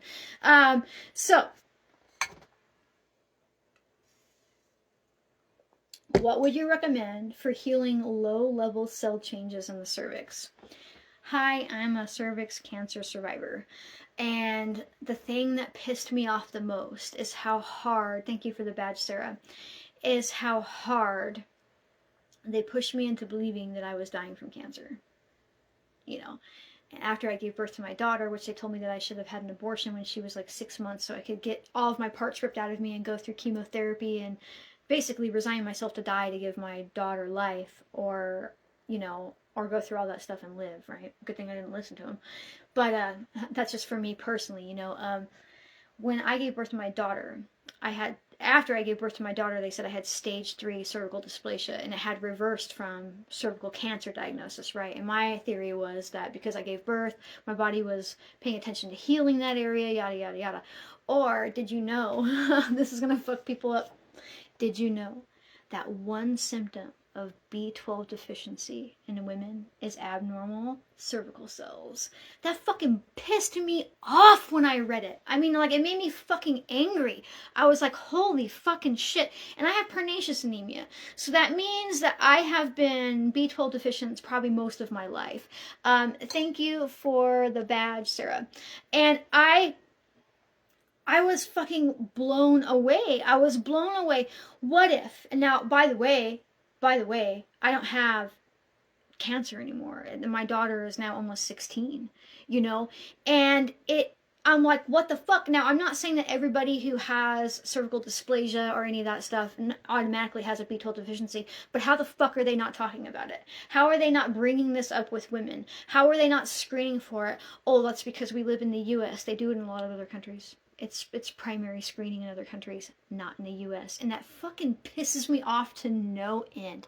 So, you know, I don't think HPV could be from B12 deficiency, but what if they are saying that the symptoms you have that they're labeling as HPV is from B12 deficiency, right? Like, I didn't have HPV. I never tested positive for it. They're like, oh, at some point you must have had it way down the line. Oh, or I had no B12 in my fucking body, bitch. I was so angry. I did not like that doctor to begin with. She basically was like, you need to have an abortion. And I'm like, maybe if I was like a month along, but she's like 6 months and has a name and moves inside of me. Like, that's a whole different thing, you know? And then afterwards she was like, you were really irresponsible. I'm like, oh, that's funny, because I didn't, you know, they made me go through a fucking LEAP procedure and a bunch of really uncomfortable shit that I might not have needed. But if I had low grade cervical cell, that can literally be from your body doesn't like the tampons you use. Your body doesn't like the cup you use. Maybe you had sex recently and it disturbed some cells. Maybe you're stressed out. Maybe you have a B12 deficiency. So even if anybody has low-grade cells and it's not from B12 deficiency, honestly, wait 6 months and see. Because cervical cancer is really slow growing. And it is just, I don't know. It is just... fucking obviously it hit home for me. But I'm like, wow, what if I didn't have to go through all that? What if I just had the B12 deficiency because I have pernicious anemia? What if you didn't have to try to make me decide between like killing my kid and like having my kid? Right? Like, that was obviously a stressful point in my life. But okay, so I would look into that for sure. So, okay. Do you have any ideas for hair loss? My man is 54 and balding quickly, so it's estrogen dominance. There's this book by Danny Roddy called Hair Like a Fox. It's cheap. You can even get it in print for like, I don't know, it's like $10 maybe. It's called Hair Like a Fox. Have him buy that book and start doing the things in that book. And it's really based on the work of Dr. Raymond Peat and talks about estrogen dominance. I mean, and it could apply to women as well. But mainly, I mean, this guy was really young and started going bald hard and fast. And like, he completely reversed it and has a full, like, beautiful head of hair. He's a pretty great guy. Okay, so, let's see. Let's see. How do you recommend to ease Zoloft withdrawal? Sister's having brain zaps. So, that one is harder because she needs to go really slow. I would look into liquid titration, have her join some Facebook groups or Discord groups that are talking about getting off of SSRIs and SSRDs. It will take time. She might be going off too fast. I was on benzos, so it's a different thing, but it still took me about 2.5 years to safely taper off of a small amount, and that was fucking hell. Like, the symptoms were hell. So it was just really rough, but you gotta go slow and you gotta go low and you have to give yourself grace, and you also have to kind of stop constantly digging for like something that can fix it, right? Because it's something that you like just have to go through to get through. But also consider looking into the work of a lady called Amanita Dreamer. That is primarily for people coming off of benzos, but I'm seeing people with SSRIs have good results using Amanita muscaria to help reduce the withdrawal symptoms. It is a hallucinogenic, but by the way, it is not illegal in anywhere in the United States. In Tennessee, you're only allowed to own it for decorative purposes. But still, who's going to be like, what did you do with your decorative mushroom, right? Okay, somebody asked if I'd ever consider starting a Patreon. I just kind of feel bad about the paywall. You know, I don't know. I feel bad about the paywall. I've been trying to think about that. Like, the best thing to do if you want to support me is becoming a subscriber here on Instagram. Send me a few bucks a month, or buy something from my shop. But I mean, I'll put some thought into it. Okay, so let's see. Here's a good one.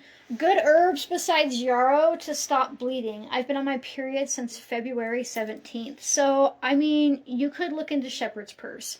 Shepherd's purse is a good one to slow down bleeding, but I don't want you to go too heavy on her because she can slow down bleeding so effectively that she can cause really big clots, which ironically can make you bleed heavier if they get stuck in your cervix. So I would go slow with that. And if all else fails, buy yourself something called Progest E. Right? It's just this little bottle of progesterone that's in vitamin E. If you want to stop your period, progesterone does that. Okay, so it sounds like you're probably flooded with estrogen, honestly. Okay, so, well, people who are saying they would subscribe in a minute, you can literally subscribe. You can go to my profile here on Instagram, and you can hit the subscribe button, and it's like $4.99 a month, and Instagram gives me like $3.95 of that, maybe, something, but it adds up. It helps. So, let's see, where was I at? Let me grab. Oh, what herbs would you use for chronically swollen lymph nodes? That would be fantastic for. That would be fantastic. What would be fantastic for that is something like calendula or cleavers. Those are really fantastic for getting the lymph nodes up and running. And if they're chronically swollen, there's something in there that's agitating them. Now, of course, thank you for the badge, the Midnight Herbalist. Of course, what I would do is make sure that you don't got black mold or some sort of mold in your house. Something is getting into your body that is agitating your lymph nodes. So while you can use things that stimulate your lymph nodes, it's important to find out what's pissing them off in the first place, because we have to remember, while herbs can help, they can also end up just being a band-aid to a situation. I don't want you to use these and get rid of your lymph node swelling but still be like exposed to black mold without knowing it, right? So by all means, use herbs to help yourself, but make sure that you're digging into the why. Where is this agitation, this chronic swelling come from?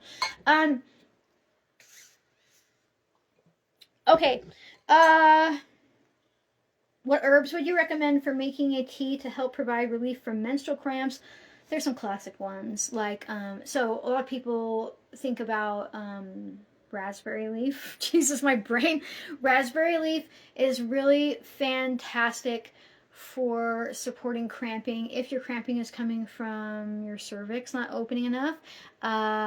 So one people think that, oh, cramping, but it comes from two things. Your cramping comes from prolactin, that is helping your uterus slough off its lining, and from your cervix opening so you can bleed out the blood and tissue that you're losing. So if raspberry works well for you, it's because your cervix was helped dilated. April is the goat. I don't even know what that means, but I like goats, so I don't think it's an insult. I also like things like motherwort or catnip if it's your uterine lining, and also, I know it's not an herb, but aspirin is fantastic. I like that one particularly if you aren't bleeding enough and you need to thin your blood out, because sometimes if you're not bleeding enough, your body lets out more prolactin to help you push off that uterine lining, and then you're cramping down even heavier, right? So it can be a vicious cycle if you're not bleeding enough. Oh, greatest of all time. Oh, I'm like, I'm having to accept the fact that at 37, I'm slowly slipping away from knowing like all of like, I mean, I'm from the 80s, but I grew up in the 90s, so I'm from like the fucking AOL chat generation, but it's so much now. I don't know, and I think having teenage kids slowly sucks that out of you. Okay, so,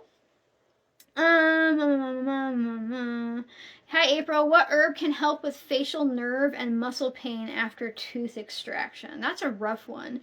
If the pain is external, I might try something like a high quality arnica gel. But also make sure you go back to the dentist to see that they didn't fuck up a nerve ending. You know, because sometimes they can fix something like that, or sometimes there's a bone shard left in there that can be pushing on a nerve and it needs to be pulled out. So definitely get that checked. Do you have any crazy period advice when they get weekly or closer? So I think she's meaning PMDD, like you get really emotional and like really um, you don't really want to increase the prolactin to make the blood go further. Prolactin is not a bad thing, but excessive amounts have ramifications on your health. I would work on things like thinning out the uterine wall or the blood itself with things like aspirin or other natural blood thinners, just making it easier so your body doesn't have to make more prolactin, if that makes sense. But in regards of going crazy before your period, if it's really bad, you probably have too much estrogen, and I would start working on doing things that reduce your estrogen and increase your progesterone levels. If I'm having like a really bad go of it, if my symptoms are really bad, I will legitimately put some progesterone cream on, and it usually takes away the symptoms pretty quickly. So let's see. How do you feel about adding dried nettles to yogurt smoothies? You can if you want. It might taste like shit. It probably might not be as bioavailable as if you made a nourishing herbal infusion because the cellular wall hasn't cracked, even though it does a little bit when it dries, so it would be better than eating it raw for sure. Somebody said, any suggestion for supporting connective tissue disorders? Well, same supports same. If you want to support your joints and your connective tissue, making sure that you're eating things that are made from joints and connective tissue, like lots of bone broth and collagen and gelatin and proteins and things like that, would probably help slow that disconnect down some, at least, because your body can't make it without having it, right? Okay. So, recommendation for healing physical health after serious emotional shock, heartbreak, and grief. Be really gentle with yourself. Take a little time. Work with Hawthorne. Now, she's known for cardiovascular support, but I also like her for recovering from grief because, like, you can literally die from grief. People always mock me for that on my YouTube video. I'm like, Hawthorne is really awesome for going through grief. And people are like, oh, fucking hippie, which is funny. I use the word fuck too much to be a hippie. But you can literally die from grief. Grief has real physical ramifications on your body, and stress and shock all do one thing. They attack your cardiovascular system. So, you know, working with Hawthorne can help you support through that, but also I would slowly start going for walks in nature. Now, nature doesn't have to be some faraway mountain. It can be a park, it can be a river walkway, anywhere that you can walk, you know, reasonably safe and just like see trees and hear birds. And yeah, I know it's wintertime, but spring's coming. It's almost here. And just kind of do these things that allow you to have time to heal. And don't put yourself on anybody's fucking schedule of how or when you should feel better. Just go slow and don't hide from the feelings. Let them come through and go out. And just accept that this is something that's happened in your life and make room for it versus trying to get over it, recover it, don't remember it. Right? Just kind of make room for it to exist. Okay. So, what do I recommend for fibrous tissue in the breasts?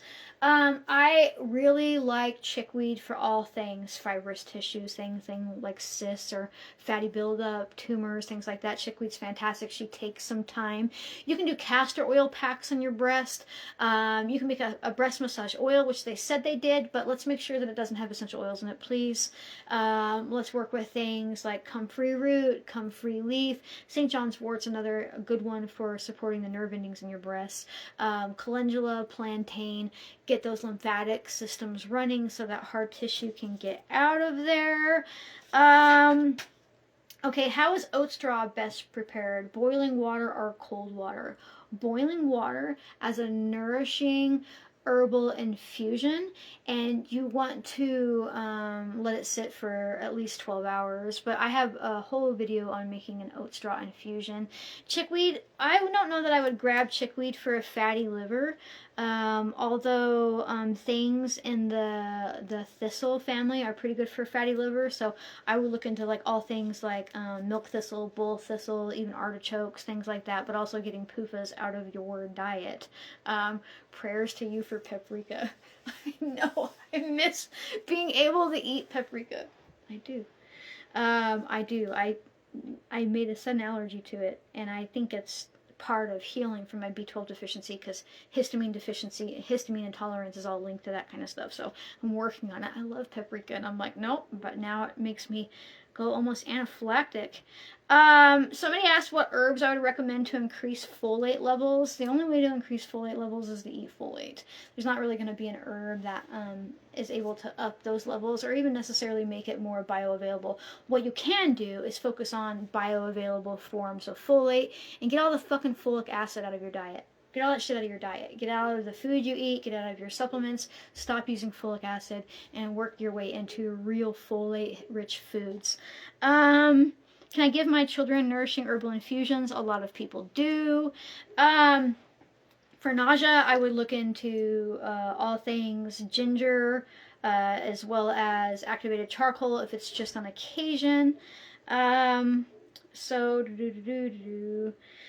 All of my, let's see, all of my St. John's wort infusion ended up with a Scooby-like blob after decoction. Curious if you know why. So if you were using oil and that was mold because it wasn't a dried plant. If you were using if you were using that in a tincture and you made a decoction that you added to it, it can, oh Jesus Christ, that's not St. John's wort, that is lion's mane. So if you made a decoction and you added that back to your tincture and it was under 25% alcohol by volume, it could be mold. But if not, you get the proteins out of the mushroom when you make a decoction. That's what you're adding into it, and those things can all become one mass. But if you shake it and it doesn't go away, like it doesn't dissipate, it's probably bacterial growth, and you'll want to chuck that and make sure that you're not adding so much water to it next time. It needs to stay above 25% alcohol by volume. And if you're using 100 proof vodka, the best way to make sure that you don't go above that ABV level, or below I should say, is if for every cup of vodka you have, don't add more than 1/4 cup of decoction, because a cup of vodka is only a half cup alcohol and half cup water, right? And you want to keep that 25%, so it's a quarter, so you can't add more than a quarter of a cup, which is 1/4. Math. Math. Okay, so my husband has a strong odor on his feet and nothing will help it go away. He has a fungal infection. I would suggest soaking his feet in oak bark infusion and then getting all new shoes. But get some cheap ones at first that he can throw away as he's healing it.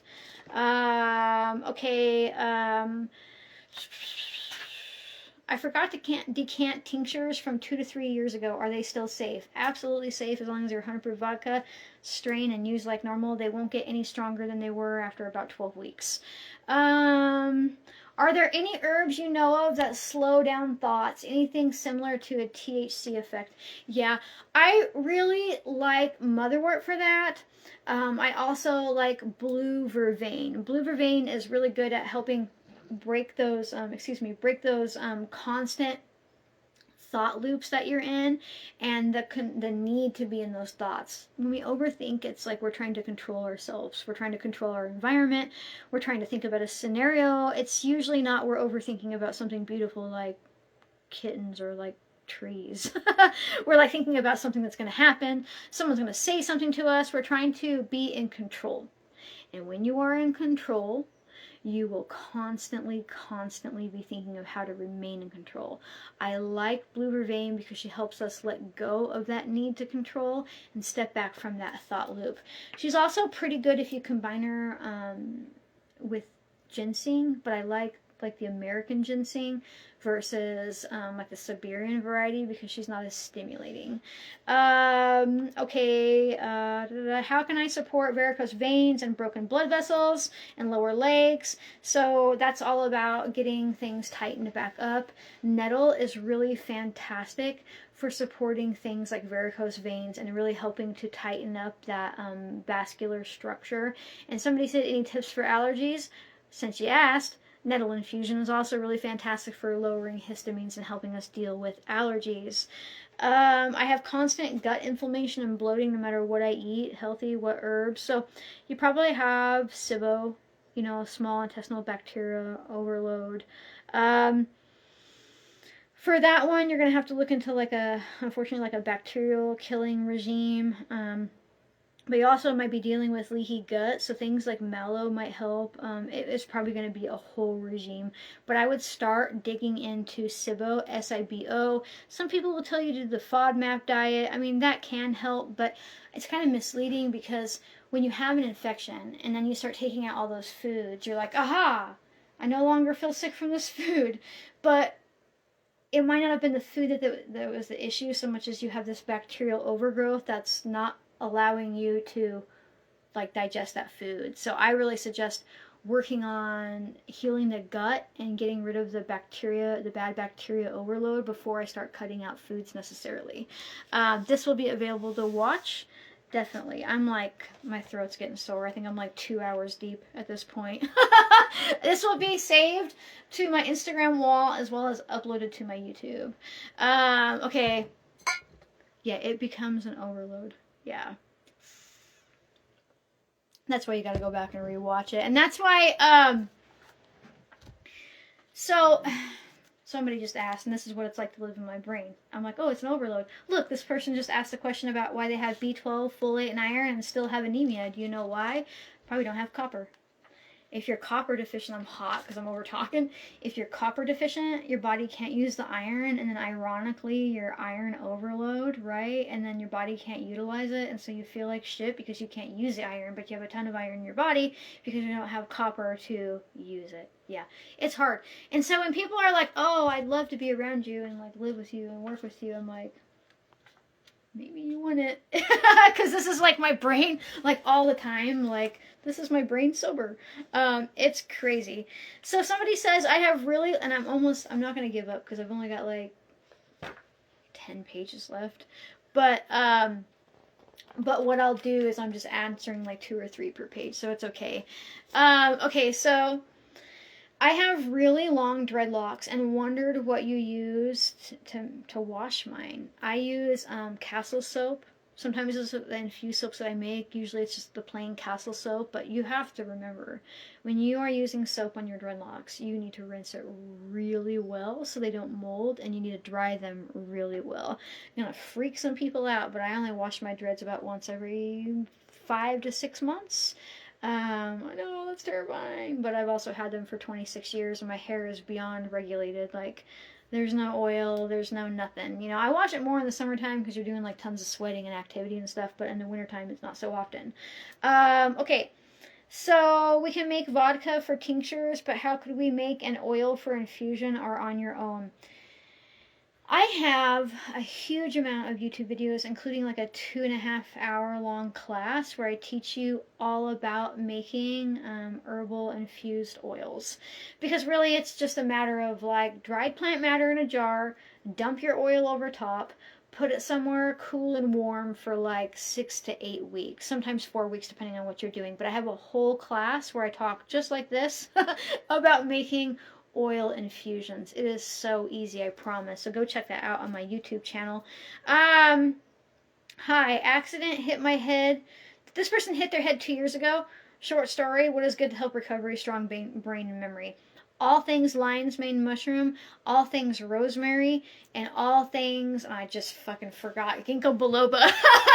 I actually had a really bad concussion a couple years ago, and I've come a long way. But also make sure that you are eating enough healthy animal fats because your brain needs cholesterol to function. Oh my God, can we take 2 seconds to realize that America, I think, and Canada are the only places that still like prescribe fucking statin drugs to people, which it removes all the cholesterol out of your brain, and then it causes things like Alzheimer's and dementia because your brain thrives on fat. It is fucked up stuff. Okay. So, when is the right time to harvest Tulsi for a tincture? I have a feeling it might be need to bloom. You know, it's either or. I find that she's a little bit more potent during blooming, but I find that she's a little bit more relaxing, if that makes sense, before she blooms. So I tend to do either or harvest before she blooms and freeze it, wait till she blooms, harvest that, and then use the frozen fresh and then the fresh harvested to make your tincture. So it is a good balance. What do I think of the keto diet? I think that if you go into ketogenesis, your body is living off of cortisol and adrenaline because it needs glucose to function. And if you aren't eating glucose, your body starts to digest your organs and your muscles to get that. And to do that, you are constantly in a cortisol state. I don't recommend the keto diet. I mean, eat more protein for sure, but like, honestly, anything in excess is bad. I wouldn't eat the carnivore diet just like I wouldn't eat the vegan diet, right? We are omnivores. We need some carbohydrates and we need some protein, right? Like, we need all of that stuff, and you need it in balance, you know? Anything in an extreme is usually not a good idea. Okay, so... any advice dealing with histamine sensitivity to food? Look into copper deficiency, but I also really like chamomile if you're not allergic to ragweeds. Chamomile and lavender are really fantastic for reducing histamine reactions just before eating, but experiment with it. If you have a histamine reaction that makes you go anaphylactic, don't fuck around and try this. But if you just have like the red flushing skin and things like that, try that out. But also get yourself some kidney supplements, like actually made out of kidney, like from like primal ancestral type stuff like that, right? The kidney has the DOA, probably got one of those words mixed around. It has that specific enzyme that your body needs to process out the histamines. And you might have a histamine intolerance because of things like copper deficiency, but you also might have a genetic condition to where you're not producing enough of that enzyme. So if you take it from another animal, you get that enzyme and you can process the histamines out. Our nut bags, what I need for straining rosehip hairs and mullein for are muslin cloth nut bags every day of the week. Muslin, even if you get the really tightly round stuff, it ends up getting like falling apart and opening up wider, right? Because it's just like kind of like a loosely weaved cloth. But nut milk bags, they're really fine micron. They never open up. They're easy to wash. They're easy to sanitize. They last a really long time. Okay, so could a drawing salve work on a hair follicle tumor cyst? You sure could. You could try to use it's charcoal in the drawing salve. That's pretty much pulling things out. As it dries, in theory, it would pull that to a head so you can drain it. I would probably alternate between that and a castor oil pack. Maybe even infusing rosemary with the castor oil because that does stimulate follicle production, which might help break that cyst out. Let's see. What would you recommend for easing muscle tension from repetitive strain in shoulders and arms? I would get myself a magnesium oil and rub that on there. And if you have access to like red light therapy or a sauna or even a bathtub where you can take a magnesium soak, that would help. So let's see. What herbs are the best for oral health? Yarrow all day long, and stop fucking using essential oils in your mouth. It's killing all the beneficial bacteria and eating away at your enamel. Any spooky stories happen this past year? Actually, yeah. I have to think about it. My husband's been seeing this like really long-legged creature, and it like slinks back down with like eyes and shit, and like it's been really fucking with him. I kind of think it's a Wendigo, maybe.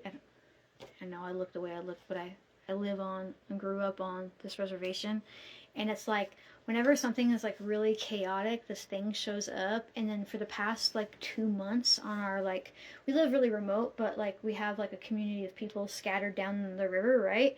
And we have like a group chat where we talk. Everybody's dogs are going missing. And I don't mean just like they got lost, hit by a car. I mean, suddenly 3 big German Shepherds are just gone, right? And like they're not showing up anywhere. They're not found on the road. They're not showing up in the pound. Like no one's hearing gunshots. And I think that fucking thing is taking them. I really do. And then about a week ago, I was laying in bed and it was like, I don't know, like 4 something in the morning. And I heard something tap on the window. And I just remember being like, fuck off.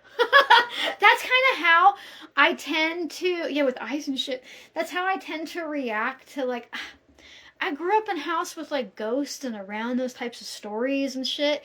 And the best way to deal with that type of shit sometimes is just to be apathetic. Be like, I don't have fucking time for you. Like the last house we lived in was like literally falling down, literally like grass growing through my daughter's floor in the summertime type falling down. And I remember we moved in and the kids left for school at like 6 in the morning and it was all me by myself and there's no upstairs at all. And I heard somebody walk and like drag a chair. And I remember being like, I literally don't have time for you. And it never happened again, right? You just have to be like, fuck off, get out of here. I have no energy or time for you. Yeah, probably scared of me, not, not so much my husband. And I'm like, well, don't whistle outside. Okay. So, somebody asked about yoni steam herbs for preconception or fertility. Listen, if you want to hover your vagina over a pot of water that's steaming, all for it. Maybe the herbal properties can help with your vaginal tissue, but the thing to know is that your cervix is locked down fucking tight. Tighter than a bank. It is literally there to not let anything into your womb. In fact, if you had the capacity to get steam into your womb, you would die from an infection. Now, I'm not saying that there aren't benefits to using yoni steams. I'm saying that it's misleading when people think that it can somehow enter their womb. Now, maybe it's getting absorbed transdermally, right? But if I was going to focus on fertility, I would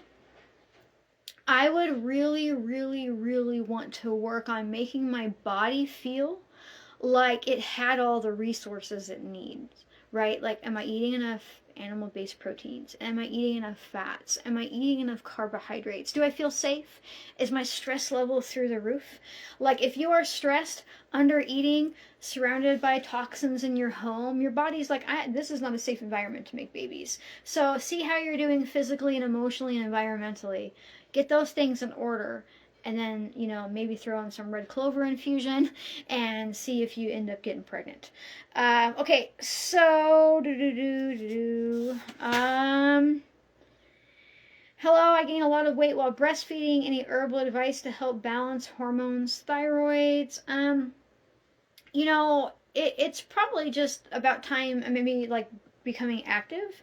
Not to say that you're not active, because I don't know if you're active or not, but sometimes when we're really stressed or we're putting out a lot of nutrients or something from our body doesn't want to let go. So you might ironically have to start eating more, or looking at how you're eating. I would look into like the pro-metabolic. I don't want to say diet because it's not a diet. It just kind of teaches you how to stimulate your metabolism by pairing things like carbs, fats, and proteins in certain ratios. It's fantastic. Okay, what mushrooms to help fight cancer? I would definitely look into turkey tail mushroom. Turkey tail mushroom as well as reishi. There's a lot of research out there that you can dig into why those two would be beneficial. How safe is rhodiola to take for stress? She's not a bad one. I wouldn't use her consecutively. I would probably make sure that I wasn't using her for more than 2 days in a row in a given week. I would also make sure that I was using like complementary herbs like milky oats tincture, maybe some motherwort. Best way to calm my body down, super reactive to mold, and moving isn't an option. So you're gonna save up. You're gonna save up like $400 if you can. I know. But if you can, you're gonna go to this place called like Biocide Labs, and you're gonna buy their fucking air filter. This thing is like a HEPA certified. There are things you can do to get rid of mold without moving, or at least lessen the load. And then you're gonna want to look into binders, things like chlorophyll, or like charcoal to start grabbing that endotoxin out of your gut. And fun fact, mold can reduce B12 in your body.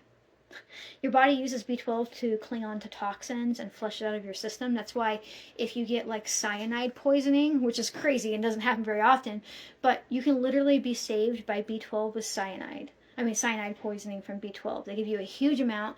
The B12, your body takes it and like attaches it to the cyanide and you piss it out. Same thing is happening if you're in contact with things like mold. The B12 will be attaching to it and you'll piss it out.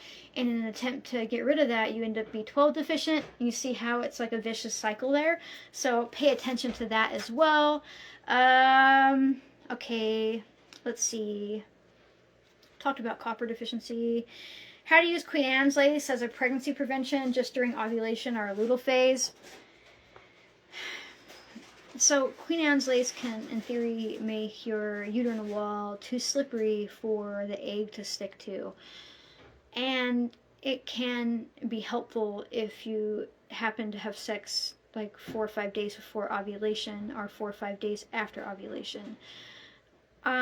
You're going to need to take it for like a week after the unprotected sex, and you're going to need to cross your fingers. It can help. It's been used for a lot of years, but if I absolutely could not get pregnant, if you couldn't get pregnant, if you didn't have access to termination or that's against your will or something like that, I would not solely rely on it for pregnancy prevention. I would use it alongside things like condoms, right? Or, you know, like just... You can use it, but like I wouldn't solely rely on it as my method of pregnancy prevention. So like you could use it with the rhythm method, you could use it with all that kind of stuff, but I would not just rely on Queen Anne's lace for that. Have you ever seen mugwort infused oil red? Mine is blood red. So what probably happened is it oxidized. And when it oxidizes, it can turn red like that. As long as it doesn't smell funky, like rancid or anything like that, you should be good to go. Let's see. Best legit flea prevention. Please do a pet video.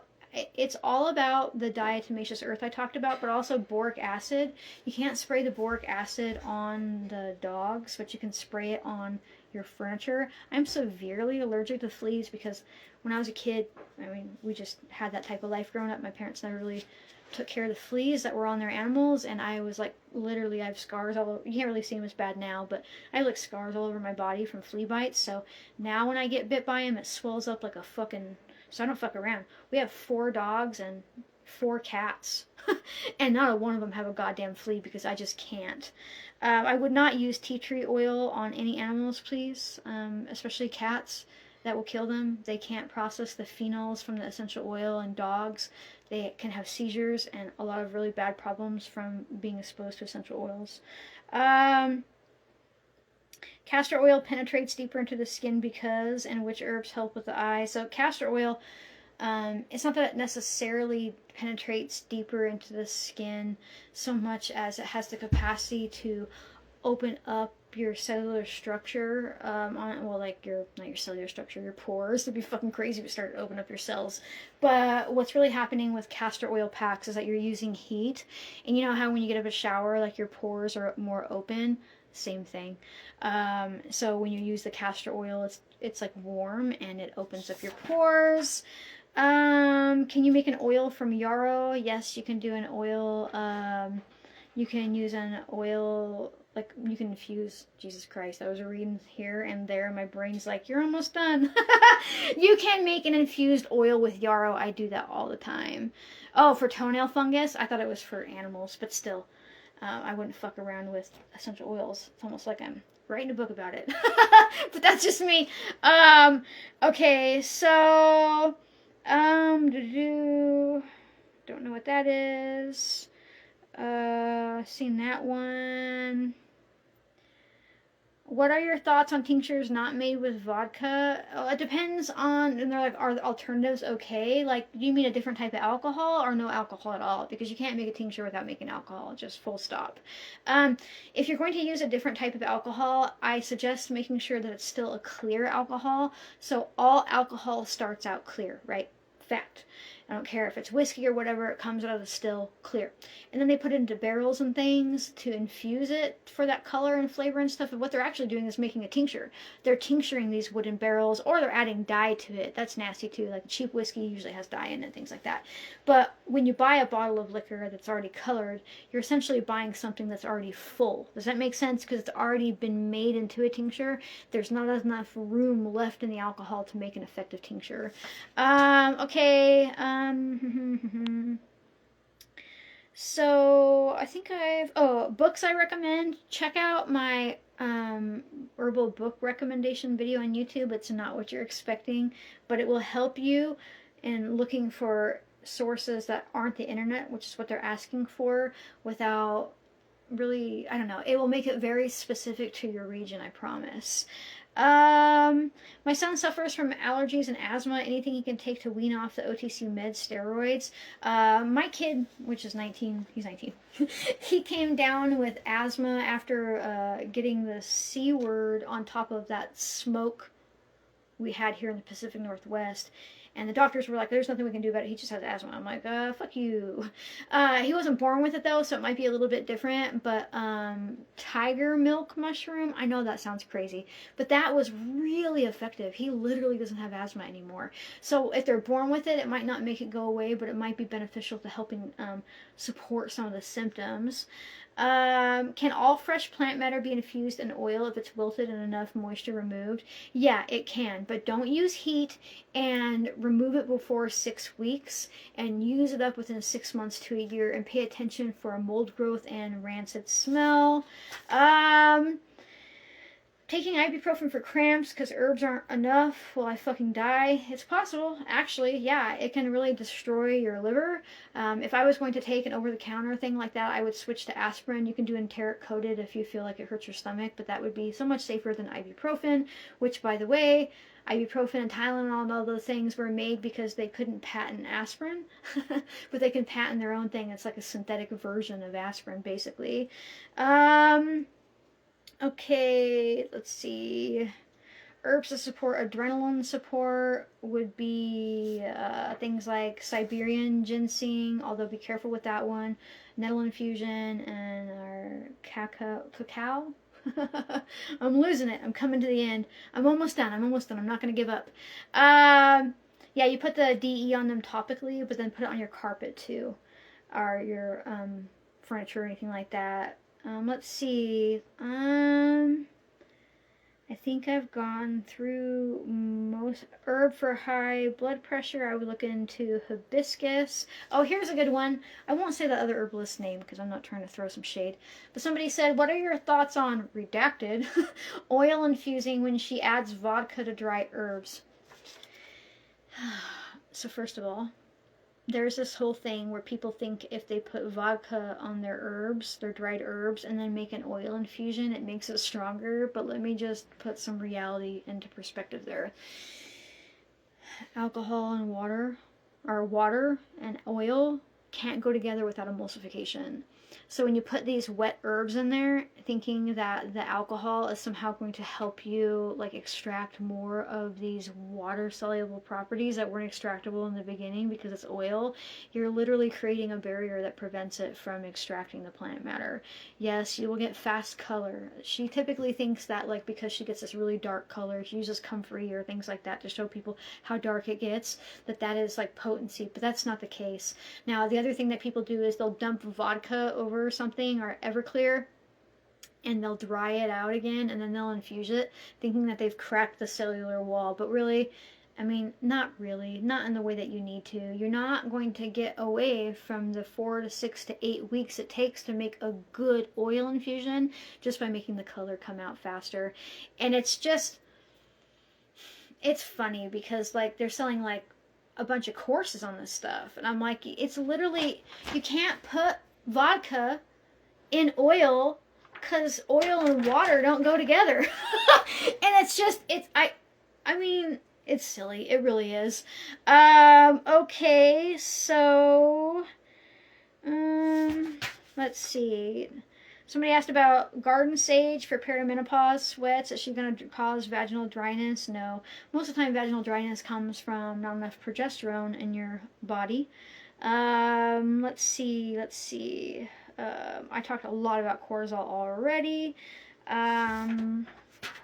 Let's see. What do I think about Vital Proteins collagen? I like it. You know, I like that one, or God, there's another one. I look at which one is still ethically made and high quality, but is currently cheapest on Amazon. Right? Let's see. Gum damage from gingivitis. I'm all about the yarrow tincture for that. Let's see. I don't even know. I want to read this and not answer it because it made me crack up. Diarrhea, eczema, pink eye, fever, blood clots. I keep a list of ailments just for you. LOL. That's fucking crazy. Okay, so diarrhea, charcoal. And look into what's causing it. Start eating things like carrot salad. Eczema, your liver's not fucking happy. Pink eye, someone's poop got in your eye. That is not your poop, not your kids' poop, but somebody else's poop. You can use raw milk to clear that up. Fever, depends on what's causing it. Violet leaf tincture would be good for that.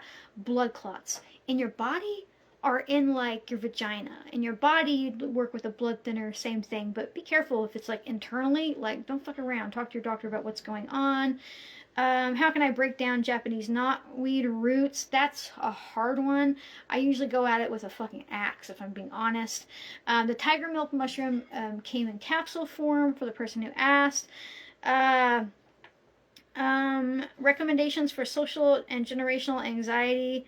And also severe menstrual cramps. I've talked about the cramps already, but for social anxiety, I like to increase my dopamine levels, so I'm going to work with things like California poppy, and I am going to do things like breath work, and I'm going to use motherwort for when the panic tries to set in, and I think I am done. I did not answer all the questions. I answered a lot, though. A lot. There's a lot of information here. This is probably like a 2.5 hour long video. I am going to have to be better about following my timer. Thank you for the badge, Shelly's Place, because, you know, self-care, self-boundaries, but my brain is like, do it, give them all the things, and if my body wasn't slowing down, I could honestly just keep going and going and going, but I'm not going to. It's getting dark, I don't want to turn lights on, and I need to cook dinner. So, thank you so much for watching. Thank you for purchasing all the badges. Badges, fuck. I'm losing words. This is why I have to stop. I will save this to my Instagram. I'll upload this to YouTube. If you feel like I gave you enough information or you found some valuable resource type stuff, consider subscribing to my Instagram channel. That throws me a few bucks a month. That, you know, helps me keep this roof over my head. If you're on YouTube, you can come to Instagram and subscribe, or buy me one of those like super thank you comments, or subscribe, comment, share, all that kind of stuff helps. So, thank you so much for watching, and I'm going to try to do one next week. Oh, and if I didn't answer your question and you watched all the way to here, I'm sorry. But also, I have a ton of Q&As saved in my Instagram highlights and a few uploaded to YouTube as well, so definitely dig through those. They'll be just as long. Thank you for the badges and all that kind of stuff, so you can find all that kind of information over there. So thanks for watching, and I'll see you next time. Bye.